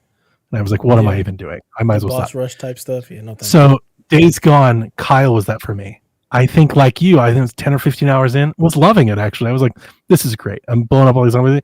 And I think Kyle, I listened to Board Video Games. He was like, I'm 45. I was like, 45 hours? You mean I'm not even close? And I just was like, I might as well just stop now. Like, what's the point? I'm not going to get there. See, that wouldn't have turned me off at all. I'm like, yes, if it's a game that I enjoy, I'm happy to be in that world. Well, I mean, I 70 didn't enjoy it that much. It did feel somewhat repetitive. I didn't enjoy it that much. That was the problem. Yeah. If Days Gone was like 20 hours, I probably would have stuck it through. But 40, I was like, no, I gotta go.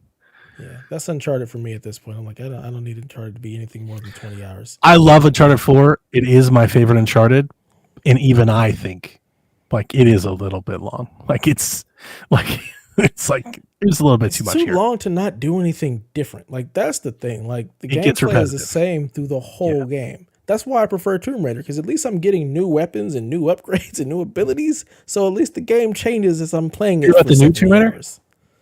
The rumors going around?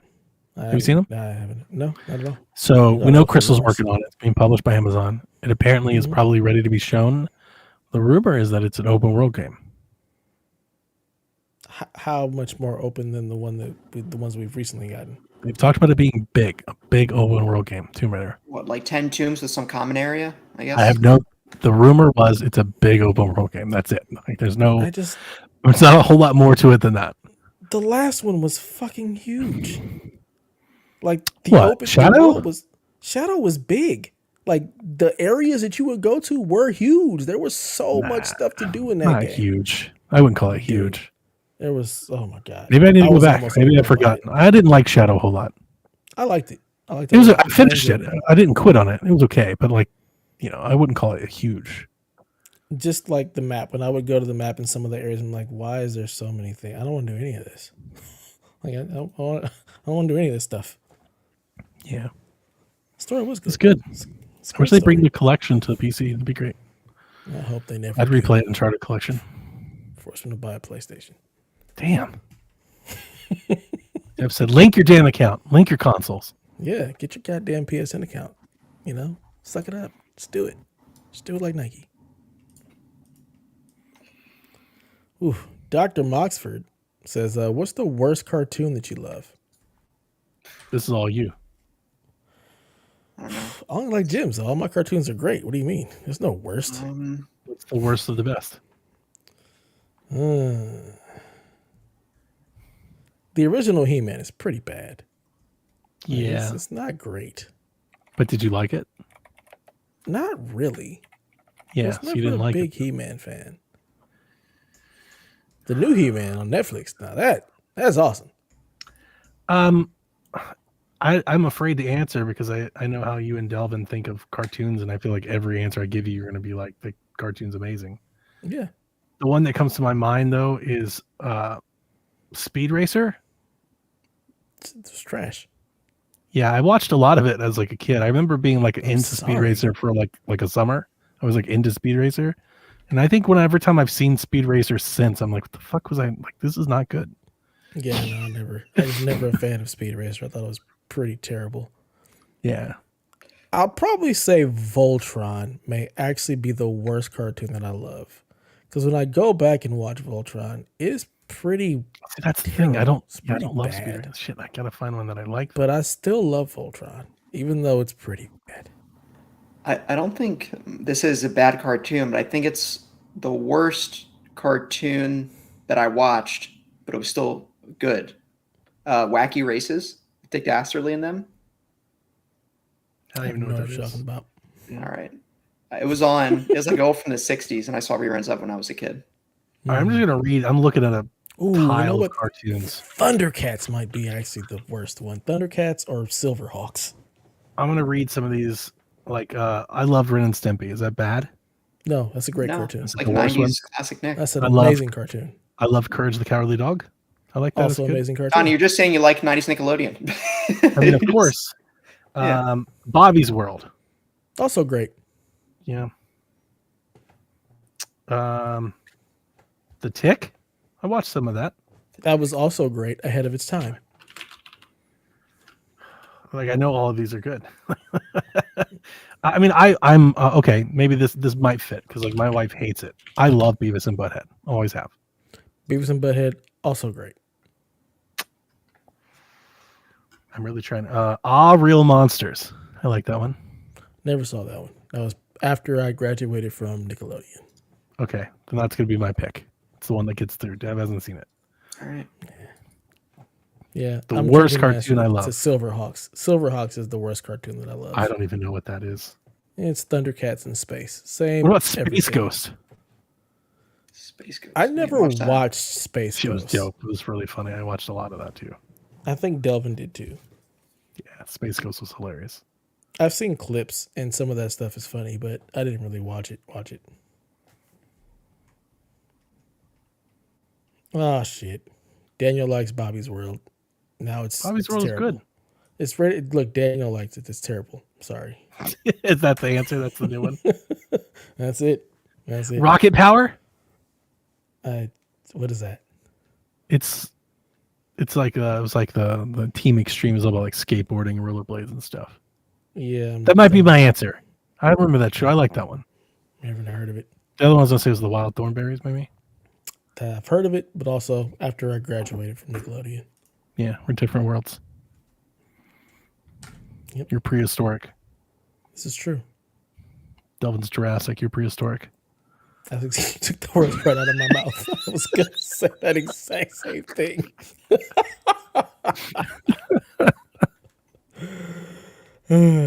Tyler Kopp says, can't say I've kept up on basketball this year, but I'm a Pacers fan. Hey, Daniel, Nice, you got here. company. Do they make it back to the finals and get their first championship in history? They haven't won a No. playoff series since Pacers? 2014. No. No. In case you wonder why I was a big Reggie Miller fan. Just kept They it. signed Caitlin Clark or something? Like, did I miss something? Yeah. That might What happened to that might need Halliburton? What happened to him? I don't know. He fell off He like the was- last 20 games of the season and the playoffs. Yeah, he was like star.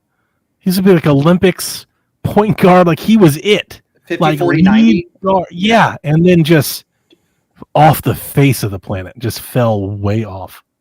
It's like injury or something, but he's out there playing minutes and stuff, and just couldn't hit a shot, wouldn't shoot. The assist came down. I was like, what is he doing out there? It reminded me of Markel Fultz Ben Simmons effect. I hope it doesn't happen to him.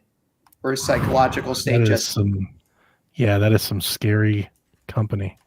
it is.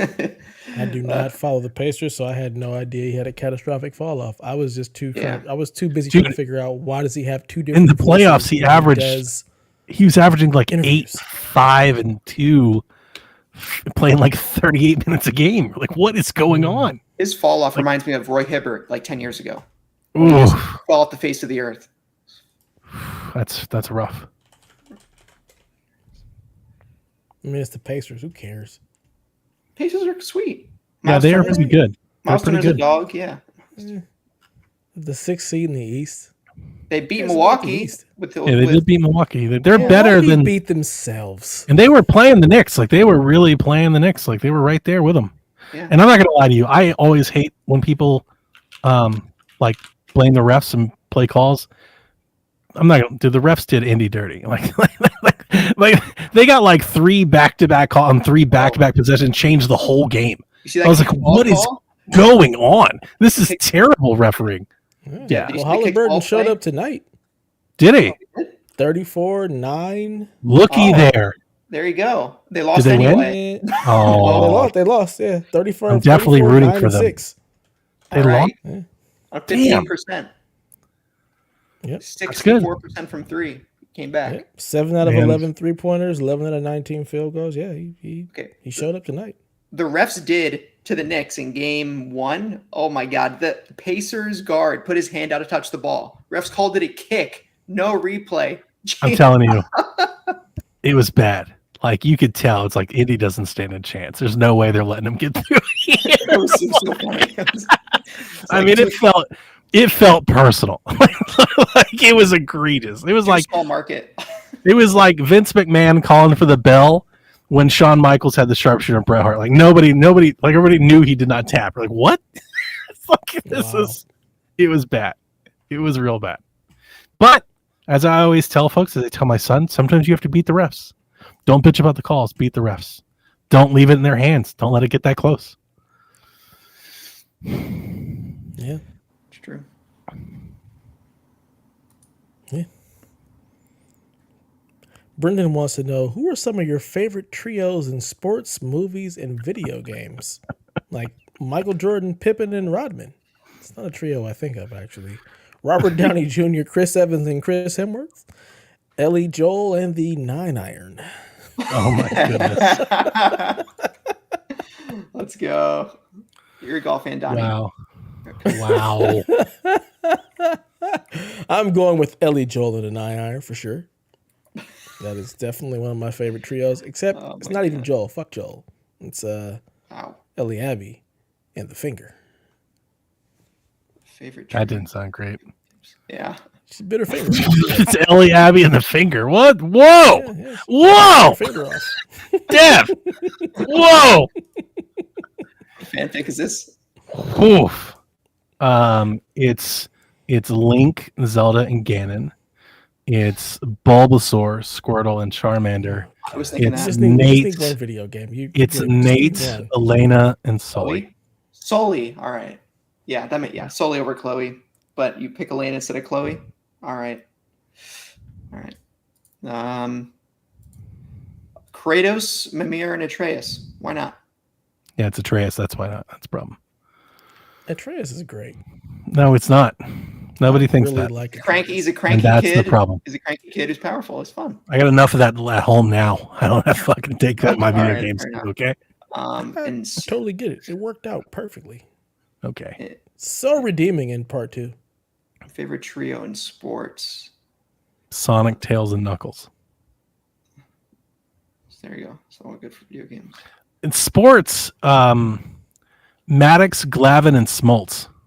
Oh, and the Braves? Hell yeah. They were pretty incredible, man. I'll do the Phillies then. Utley, Rollins, and Howard. That was great. And That's a good trio. Yeah. Baseball shit. What the hell? I just what came to mind. You said you don't think Rodman, Pippen, and Jordan? Oh no. They only won 3 championships together. It's true. Fisher, Shaq, and Kobe? Kobe, Wade, and Bosch. Fisher's number 3 on that trio. I mean, Kobe, Wade, and Bosch is pretty good. The Eagles, that's a pretty good trio. They literally put the Kobe, 3 Wade, and Bosch? LeBron, Wade, and Bosch. Kobe, Wade, and Bosch. Sorry, yeah, LeBron. I'm still thinking about the Lakers. Pierce, Garnett, and Allen. Absolutely not. There you Fuck go. Boston. You hate them so much. I hate Boston. I hate them too. I have a reason to hate them. You Boston don't. and the I have a reason to Cowboys. hate them. Dude, Worthy Oh, the Magic. Cowboys. I hate the Aikman, Cowboys so Emmett, much. and No, Dion. No. No Cowboys. Yeah. As an Eagles fan, That's no not way. Even a trio. No That's not way. even- It is a that's not even trio. It has to be like Aikman, Novacek, and Emmett or something. Like it's got to. What? You got to take all the offensive players as a trio. You can't. Stockton, take the Malone, and defensive Havlicek. What? Ostertag. Oh, Greg Ostertag, my man. players. Why would you do that? Dude, all right, run TMC was This fun. fool said Bo Jackson, Jordan, and Gretzky. Is that Hardaway, game you Mitch guys are Richmond, talking Chris about? Paul. That's a cartoon. Delvin? Yeah, that's It's a right. cartoon. I remember Delvin was like, who's that white guy?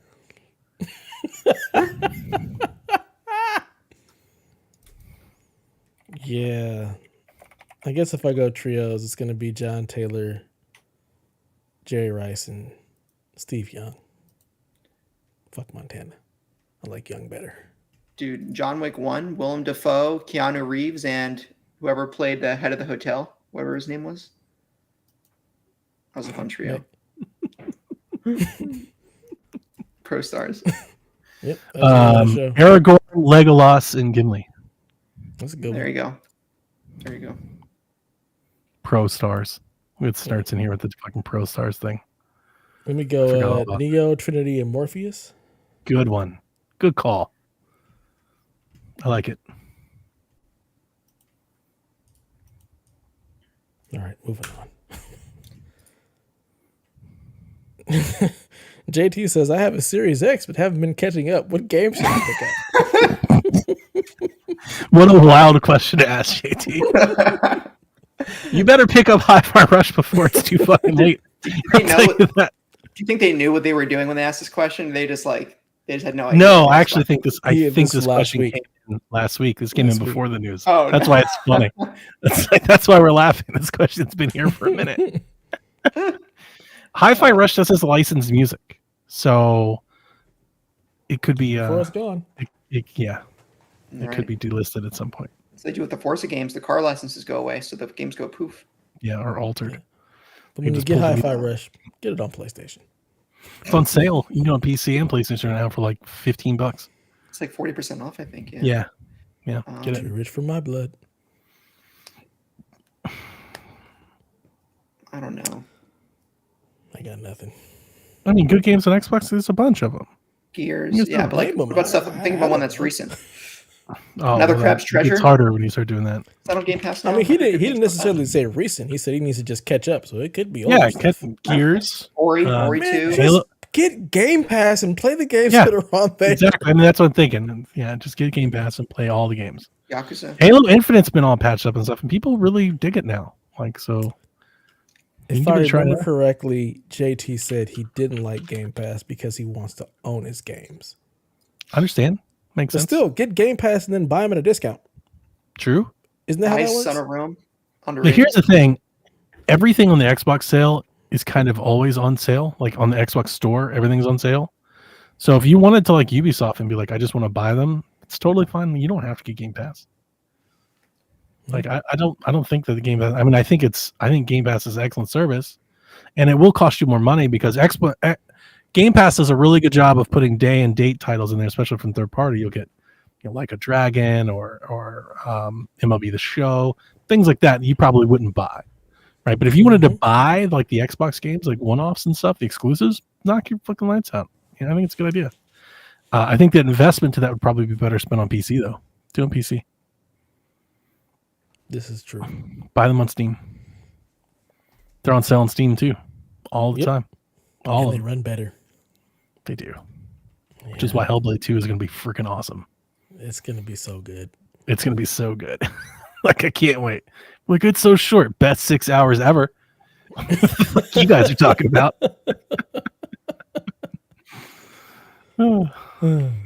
Ryan Craig wants to know what would be a good euphemism for buying video games. There are so many for sex. Just check with Donnie. Clapping But cheeks. not buying games. Yeah. Clapping cheeks is great. But how do you tie that to games? Yeah, I don't know how. I was trying to think of this because like I always talk about how I buy games by the bucket. So I was thinking like, can I do like a buy the bucket thing? But I don't think that works. Because then Delvin's gonna be thinking like we're selling rice or some shit. And I was trying to think like, True. what if we did like I was trying to think like how does this work?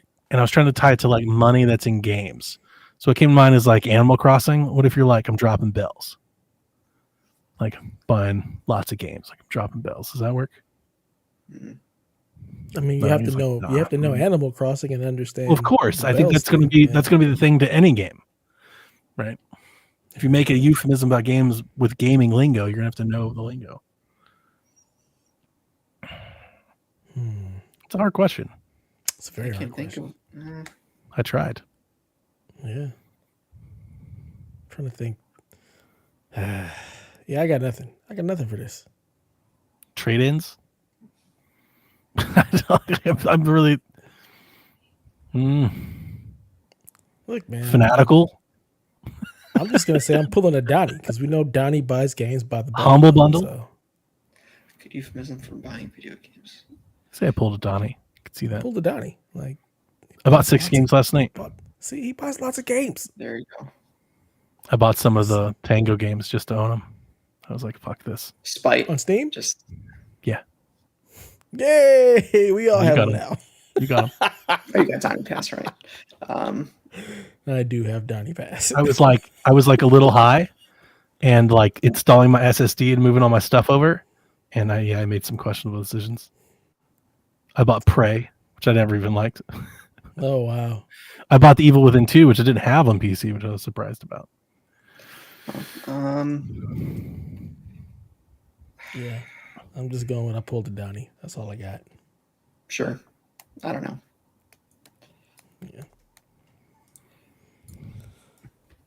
Yeah. Smoking Joe says, what are your thoughts on the Clippers and the Suns? It felt like they both pushed all in for a championship only to get bounced in the first round. I don't see them getting past Minnesota and Denver for the next few years. Yeah. I agree. think that those sorts of outlooks are true every year, that you can pick favorites. We would have said the same thing about Denver this year, but look at them. You never know. You have to be in the mix. You never know, and you never know how injuries work out. Kawhi got hurt, and Kawhi's always hurt, but I was about to say you never know.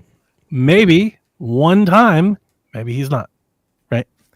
I'd say the exact same thing about the Suns, right? The Suns got bounced in the first round.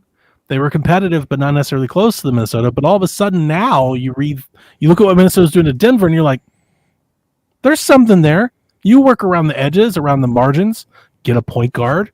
Like CP3 is begging right there. Like it makes all the sense in the world. He's about to be a free agent. No, he's not going to be a big money deal. Take a smaller deal. Go to the Suns. Play with these guards, these scorers. Again, Rick Hughes in the Suns. Don't do CP3. Find somebody who's a little bit more durable because the rest of your team. I'm with you, but like they're working on veteran minimums and the mid level. Like they don't have a lot of money. They don't have any money. They're so far over the cap. They have no money. So like, you got to find a point guard, and you got to find ways to actually like elevate Kevin Durant in the offense. Like, sure, if you can't get him the ball and get him shots, you're not going to do anything. But then the problem is, how do you do that and still get Devin Booker going?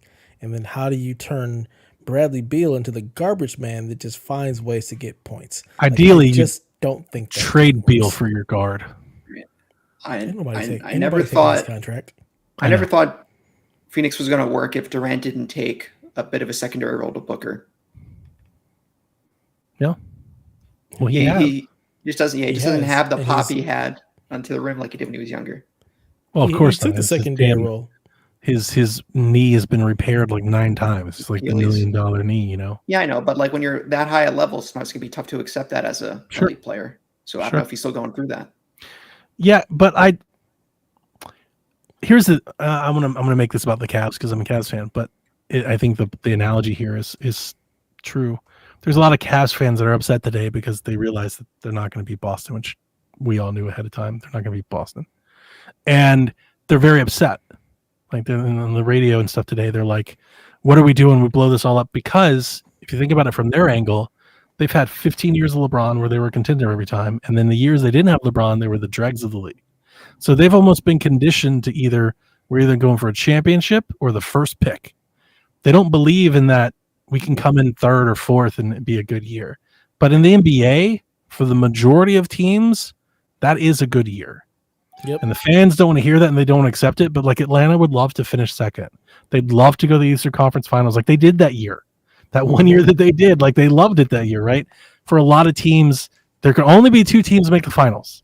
And only one team wins. And historically, the NBA has shown us that the amount of teams that can win, it's like the same 8 teams have a chance of winning the title.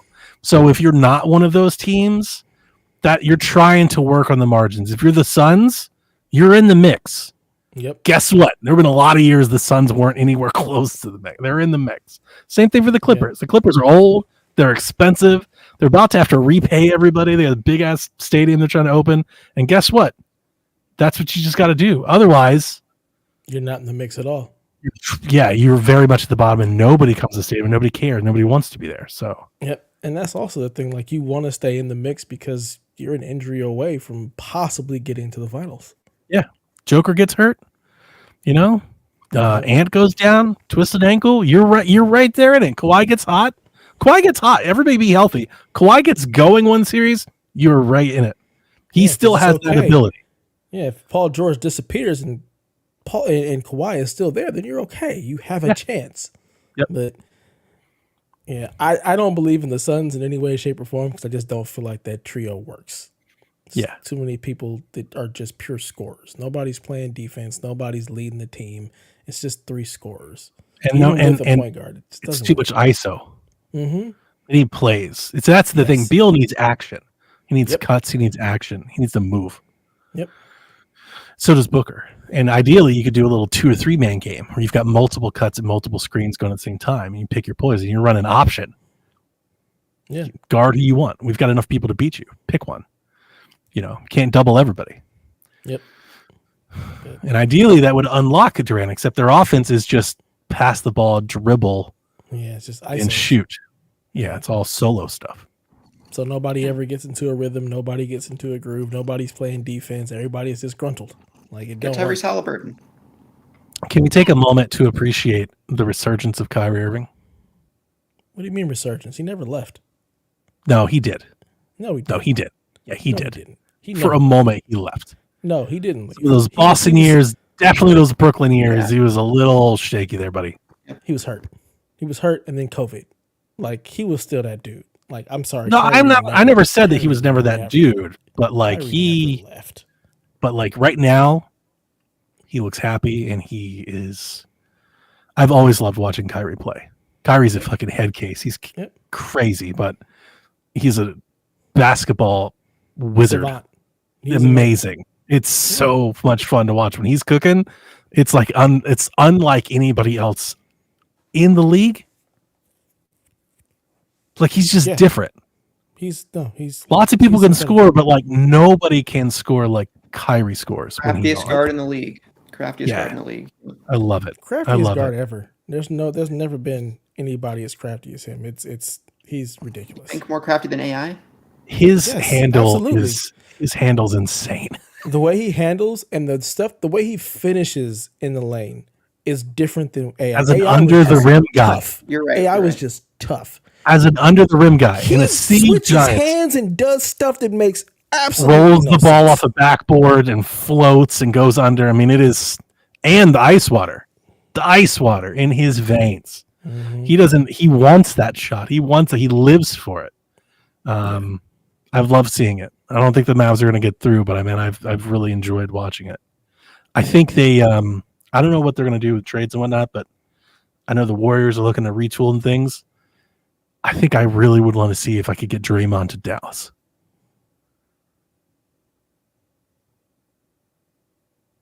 I don't know how I feel about that. I love the idea of getting him on the elbow and letting them run actions off of him and letting him move the ball around, and he can space with the three and bring his defense to that team, his toughness to that team. I think that's like a sneaky, really good fit for Draymond. I just don't know if Draymond can accept the fact that he's not as good as he once was. He's lost a step. And Sure. I feel like that is why we see Draymond doing the dumb stuff that he does. So I don't know that Well, he he'd did be the able to dumb go stuff even against- when he was better. It's even worse now, though. Like I like the idea. Luka's trash talk, Kyrie's skill, and then he's the rock, he's the toughness. Like the enforcer coming in, he sets the screens, he lets them play off the ball, he hits the cuts, he can pass. Like his playmaking is exactly what they're looking for. You can't give him a point guard. Luka's the point guard. Right. Yeah. But like if he could be the point guard and play off the ball and they could run crisscross action and stuff, like I just love the fit. I just really love the fit. There's all kinds of rumors that Clay could be out. There's rumors that Draymond might be out, that they want to move Draymond. And I'm like, where does Draymond go? Where do you put him that makes any sense? You're going to put him in like Atlanta or Charlotte? They're going to send him to Detroit or something. That's Like, I don't want the end any of of his that. career. That's the end Right. of his Yeah. I career. don't want that. Indy. But like you put him in Dallas and it's like, oh yeah, You gotta like put this him could somewhere where be you can something. hide his inefficiencies on offense. They're gonna instead of like just kinda send his ass to point Utah forward or stuff. something. They're gonna banish him off. God. Oh, it's just so mean. So Yeah. mean. Could be interesting. Yeah. I don't know. It'll be interesting to see what happens next year with all of the player movement. They say Clay to Orlando. Yep.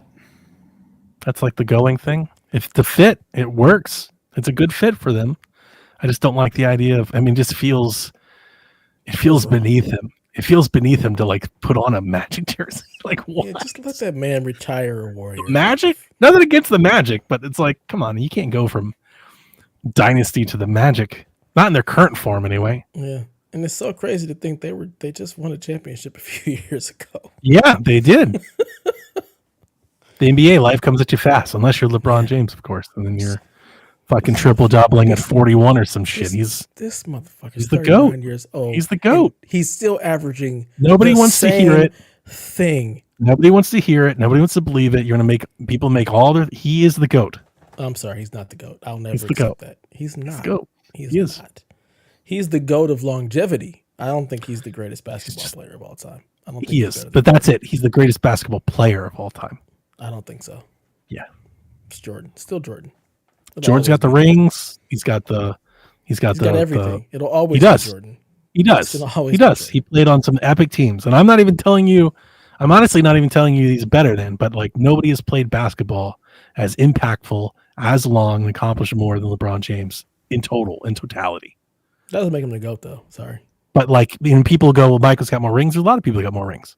No, well, there's a lot of people got more rings than Michael. Yeah. I'm not Rings talking is about rings is a product Jordan's of your GOAT. greatness, but also of your environment. Robert Horry Right. has 7 rings. Exactly. There's a lot of people. I'm not talking about rings. Jordan is just Michael's that dude, and I'm with you. the greatest He's- competitive basketball player. Yeah, exactly. He's got that And Mamba, that's what that puts killer him above attitude. He's got it. LeBron. I get it, but it's the skill, it's the longevity, it's the skill, it's the accomplishments, it's the every night. Like nobody's done what LeBron has done. Like his impact is his own thing. Yeah. He's like on another plane. It's insane. Still He's taking Jordan. 39. Yeah. I wonder if Jordan was in this era, would he still have been able to play as long as LeBron did? Because I don't know. Jordan never really had any serious injuries. Like he had one but- bad injury, and I just wonder about medical science. Jordan Would looked it be- cooked by the time he was in Washington. I think also the He was usage on rate. one knee. He was on usage- one knee. I know. In Jordan's time, I think they played their starters a lot more minutes than they do nowadays. Well, LeBron, that might be true, but that doesn't apply to LeBron. LeBron has follow- played like, if more LeBron's minutes your than team, anybody LeBron- on the planet. LeBron That plays dude, 38 minutes every game. every like- game like, and has been every in game. the playoffs. He doesn't take nights deep. off. He doesn't take nights off, and he doesn't do the load. No, it's not his thing. He plays. Yeah, When he and- plays, he plays. But to the science aspect of it, the science of recovery has gone so much farther now than it did Yeah. 30 years ago. Good point. Yeah. That's what I wonder. Like I wonder point. if Jordan could have played longer. I don't think had he would have. been medical science. I don't know. I think he would have because that motherfucker was he did not want to lose. Like he wanted to keep playing. I think if he didn't bust his knee, like if his knee wasn't so bad in Washington, he might have played another year. Like dude just want to play and want to beat people and put his foot on everyone's neck. It doesn't seem like LeBron has a lingering injury that's holding his career from stopping. Seems just like And again, that's the that's crazy part. that's also a part of Yeah. like the greatness that of all the others that have come through and had like look at him, he doesn't and he hasn't. And it is a dedication, and it's luck. A lot of it's luck. It is a dedication to also his work ethic. People don't realize that man is in the gym 3 times a day. Like he lives it. He's lived this life for fucking 25 years. Like he is this. he also He's a damn dropped freaking machine. he dropped 20 pounds from Miami to his second stint in Cleveland because he needed to save his joints, and he knew that, so he did it. Yep. He was a brick wall in Miami. Different. It's a different thing, man. He's Karl Malone, but he's Magic Johnson. But it's like fucking ridiculous. But he's He's Karl a Malone. power forward that plays point guard, can shoot and pass and rebound. Like it's absurd. He's definitely an anomaly in medical science. When he's at the gone, right time. just like the Wii U and like when he's gone, his greatness will. They need time. They need separation. We're comparing think so. LeBron to the greatness of the Wii U during their No. I'm just talking about how people's appreciation grows in absence. Okay. Right? Absence I makes don't the know heart grow that fonder. anybody's appreciation really grew for the Wii U. Let's just Yeah, It they does do. now. It's Switch hot now. ports, the collecting scene. Yeah. It is hot now. It is hot. It's hot now. Yeah, that doesn't mean they appreciate it. price is That's going up. appreciation. They do. Without- They do without the appreciate it. Wii That's U, just- 60 oh, they million can sell it. copies of Mario Kart 8 Deluxe sold. That's appreciation. How much less That's successful appreciation Switch for would Mario be Kart. That has without nothing the to do Wii with U. Without Wii U ports, the Switch would be like maybe 70% of itself. I'm serious. That's not the Wii U. That's the games. It is the Wii U. It's all the Wii U's games. It's just the games. is. It's not the Wii U. Oh, come Nobody on. cares about the Wii U. What Wii is U is trash. The- Wii U is How trash. dare you? It's trash. How dare you? It's trash. Absolute trash. Just like the GameCube. Trash. You know not what you speak. What? Trash. Garbage. And this is why your opinion cannot be taken into account. It is. Null and void. It's Null all and that void. matters. GameCube. Wii U. I can't wait for LeBron to re-sign. It's be a great summer. 4 It's gonna years, be a long $280 million. You're going to pay LeBron 70, 80 million a year. That's what the Lakers do. We did it for Kobe. We always just pay you out. You know what? Thank you. Yeah, but Kobe's last year, he was like 14-6, man. LeBron is like triple doubling out here. Like, what is happening? He's going to be triple doubling, but it's how the Lakers do. We appreciate what you've done for us. Here's a boatload of money saying retirement. I don't think it's that we appreciate. I don't appreciate what LeBron's done. I think the Lakers just want to be relevant. That's the Lakers thing. That's been their MO forever. It's star power. They want stars. Kobe, definitely was an appreciation tour. I don't think that's the same analogy for LeBron. We're just paying. I don't think they just don't want to be, Smush Parker again. Yeah, like they're just like we no. Need to be. We need to go ahead and humble ourselves and be trash for a minute. Let's just be trash for a minute and figure out a new path. All right. Without LeBron. Yeah, I agree with you there. Unlike the Suns, even the Clips, I don't see a path through for the Lakers. They don't have a path. They're not enough. They don't have enough. They don't have enough. They have like a couple picks to trade. So like maybe they could add one player. But like again, if the players that are on the block, if they added a Klay Thompson or a Donovan Mitchell, does it change their outlook at all? Or is it like cutting Tango and it doesn't move the needle? It doesn't change. It's like cutting Tango and it doesn't move the needle. Like yeah, it's not going to be enough to get past saving you at all. Or Denver. No, Minnesota would trounce the Lakers. Which is why we need to just go ahead and be trash. And Denver is what, beating the Lakers like 16 in a row or something? Like it's No. We stopped that. It was 11 in a row. We said we'll be damned if they get 12, and we won that game, and now they're back. We got one. They're on a streak now. They're on a one game streak now. The Lakers franchise in the Los Angeles market, you'll get some notable player some point in the next 5 years and do something. All right. Not while LeBron's there. We'll go to the playoffs like we keep doing. That's all we're going to do. Yeah. He's got to leave first. I think he's going to resign. I don't think he's leaving. He's going to resign. He's going to resign. And then we're going to sign his son, and we're going to make the play-in and lose in the first round. I do think you'll trade for somebody. Because if you're going to resign him, you got to. Like, now what are you doing? You can't just keep the picks. Picks 2 years from now don't help you.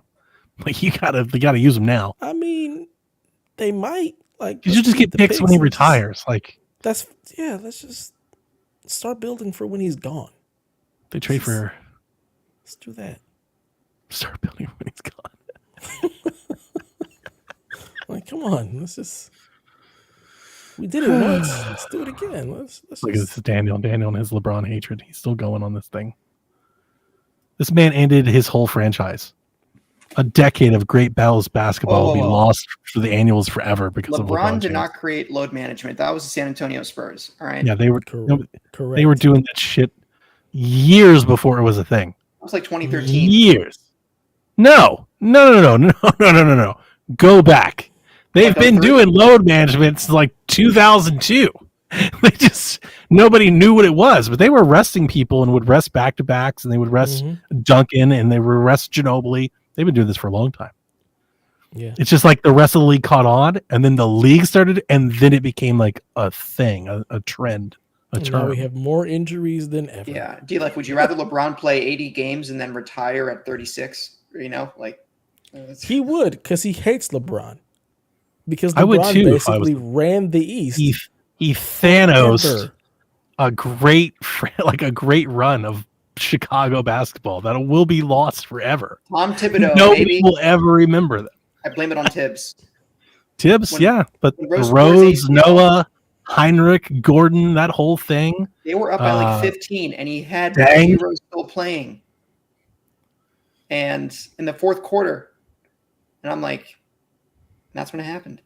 Yeah, it doesn't matter. If you were in the East when LeBron was there, you wasn't winning. End of story. 100%. It didn't matter. Unless you were the Celtics and that one time the Magic got through. It's very Jordan-esque.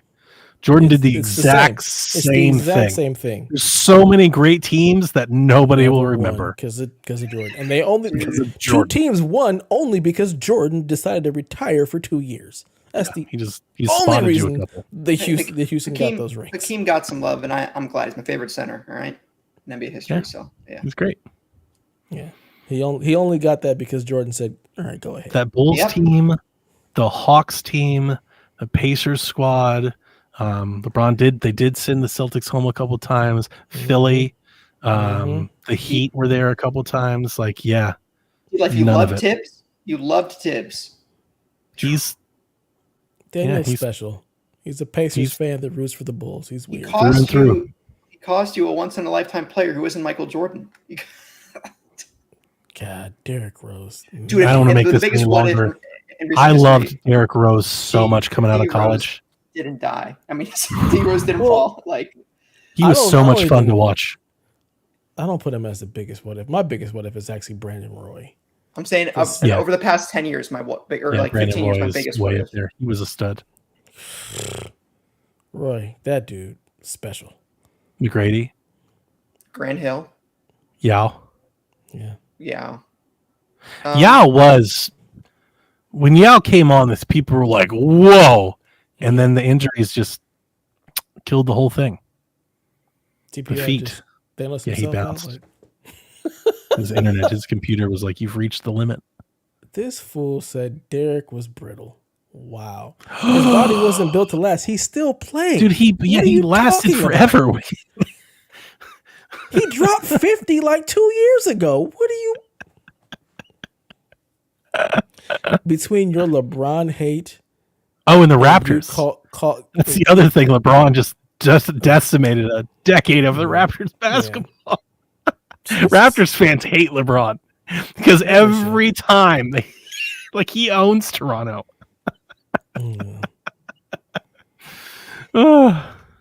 Jeez. I love Derrick Rose. Me too. He was great. He's tenacious. I still like him. Mm-hmm. It was that. I know you would. His attitude. Oh yeah. It was just toughness, man. He was just a crazy pound the rock, ISO player. Kind of. Yeah. I would say old school, but like old school to me, like that late '90s style. He played football like it was basketball. Yeah. He played basketball like it was football. Yeah. Like he just went hard. Like he's like the LeBron James of point guards. Mm-hmm. If he could have shot it better and been more of a consistent threat, like killer. Yeah. Very different than the opposite of Kyrie. Kyrie's like art. Mm-hmm. Derrick Rose is brute force, man. Yep. Speed and power. And had that pogo stick. Just the explosiveness was just insane.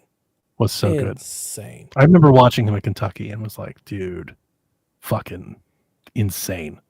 Yeah. All right, let's land this plane. Yeah. It's been a long one. Yeah. It's time to get out of here. I don't know what happened to TPR. Thank you for coming on the show, buddy. Hopefully he made appreciate you. Hopefully he Yeah. We have lost him forever. Who knows? We'll find Hopefully out. Not. He can play some Zelda. Like you mean like a tornado or something? We have no idea. Seattle? I don't know. You never know. The world's a weird place. That's true. The world is a very weird place. Well, ladies and gentlemen, until next time, please play some video games. Nobody's sleeping in the middle of the bed. The middle of the bed is only where you do the business. But when everybody's ready to sleep, it's the side of the bed that can't be beat. It's the middle of the bed where lovers meet. But when it comes time to slumber, it's the edges. Ooh, the edges.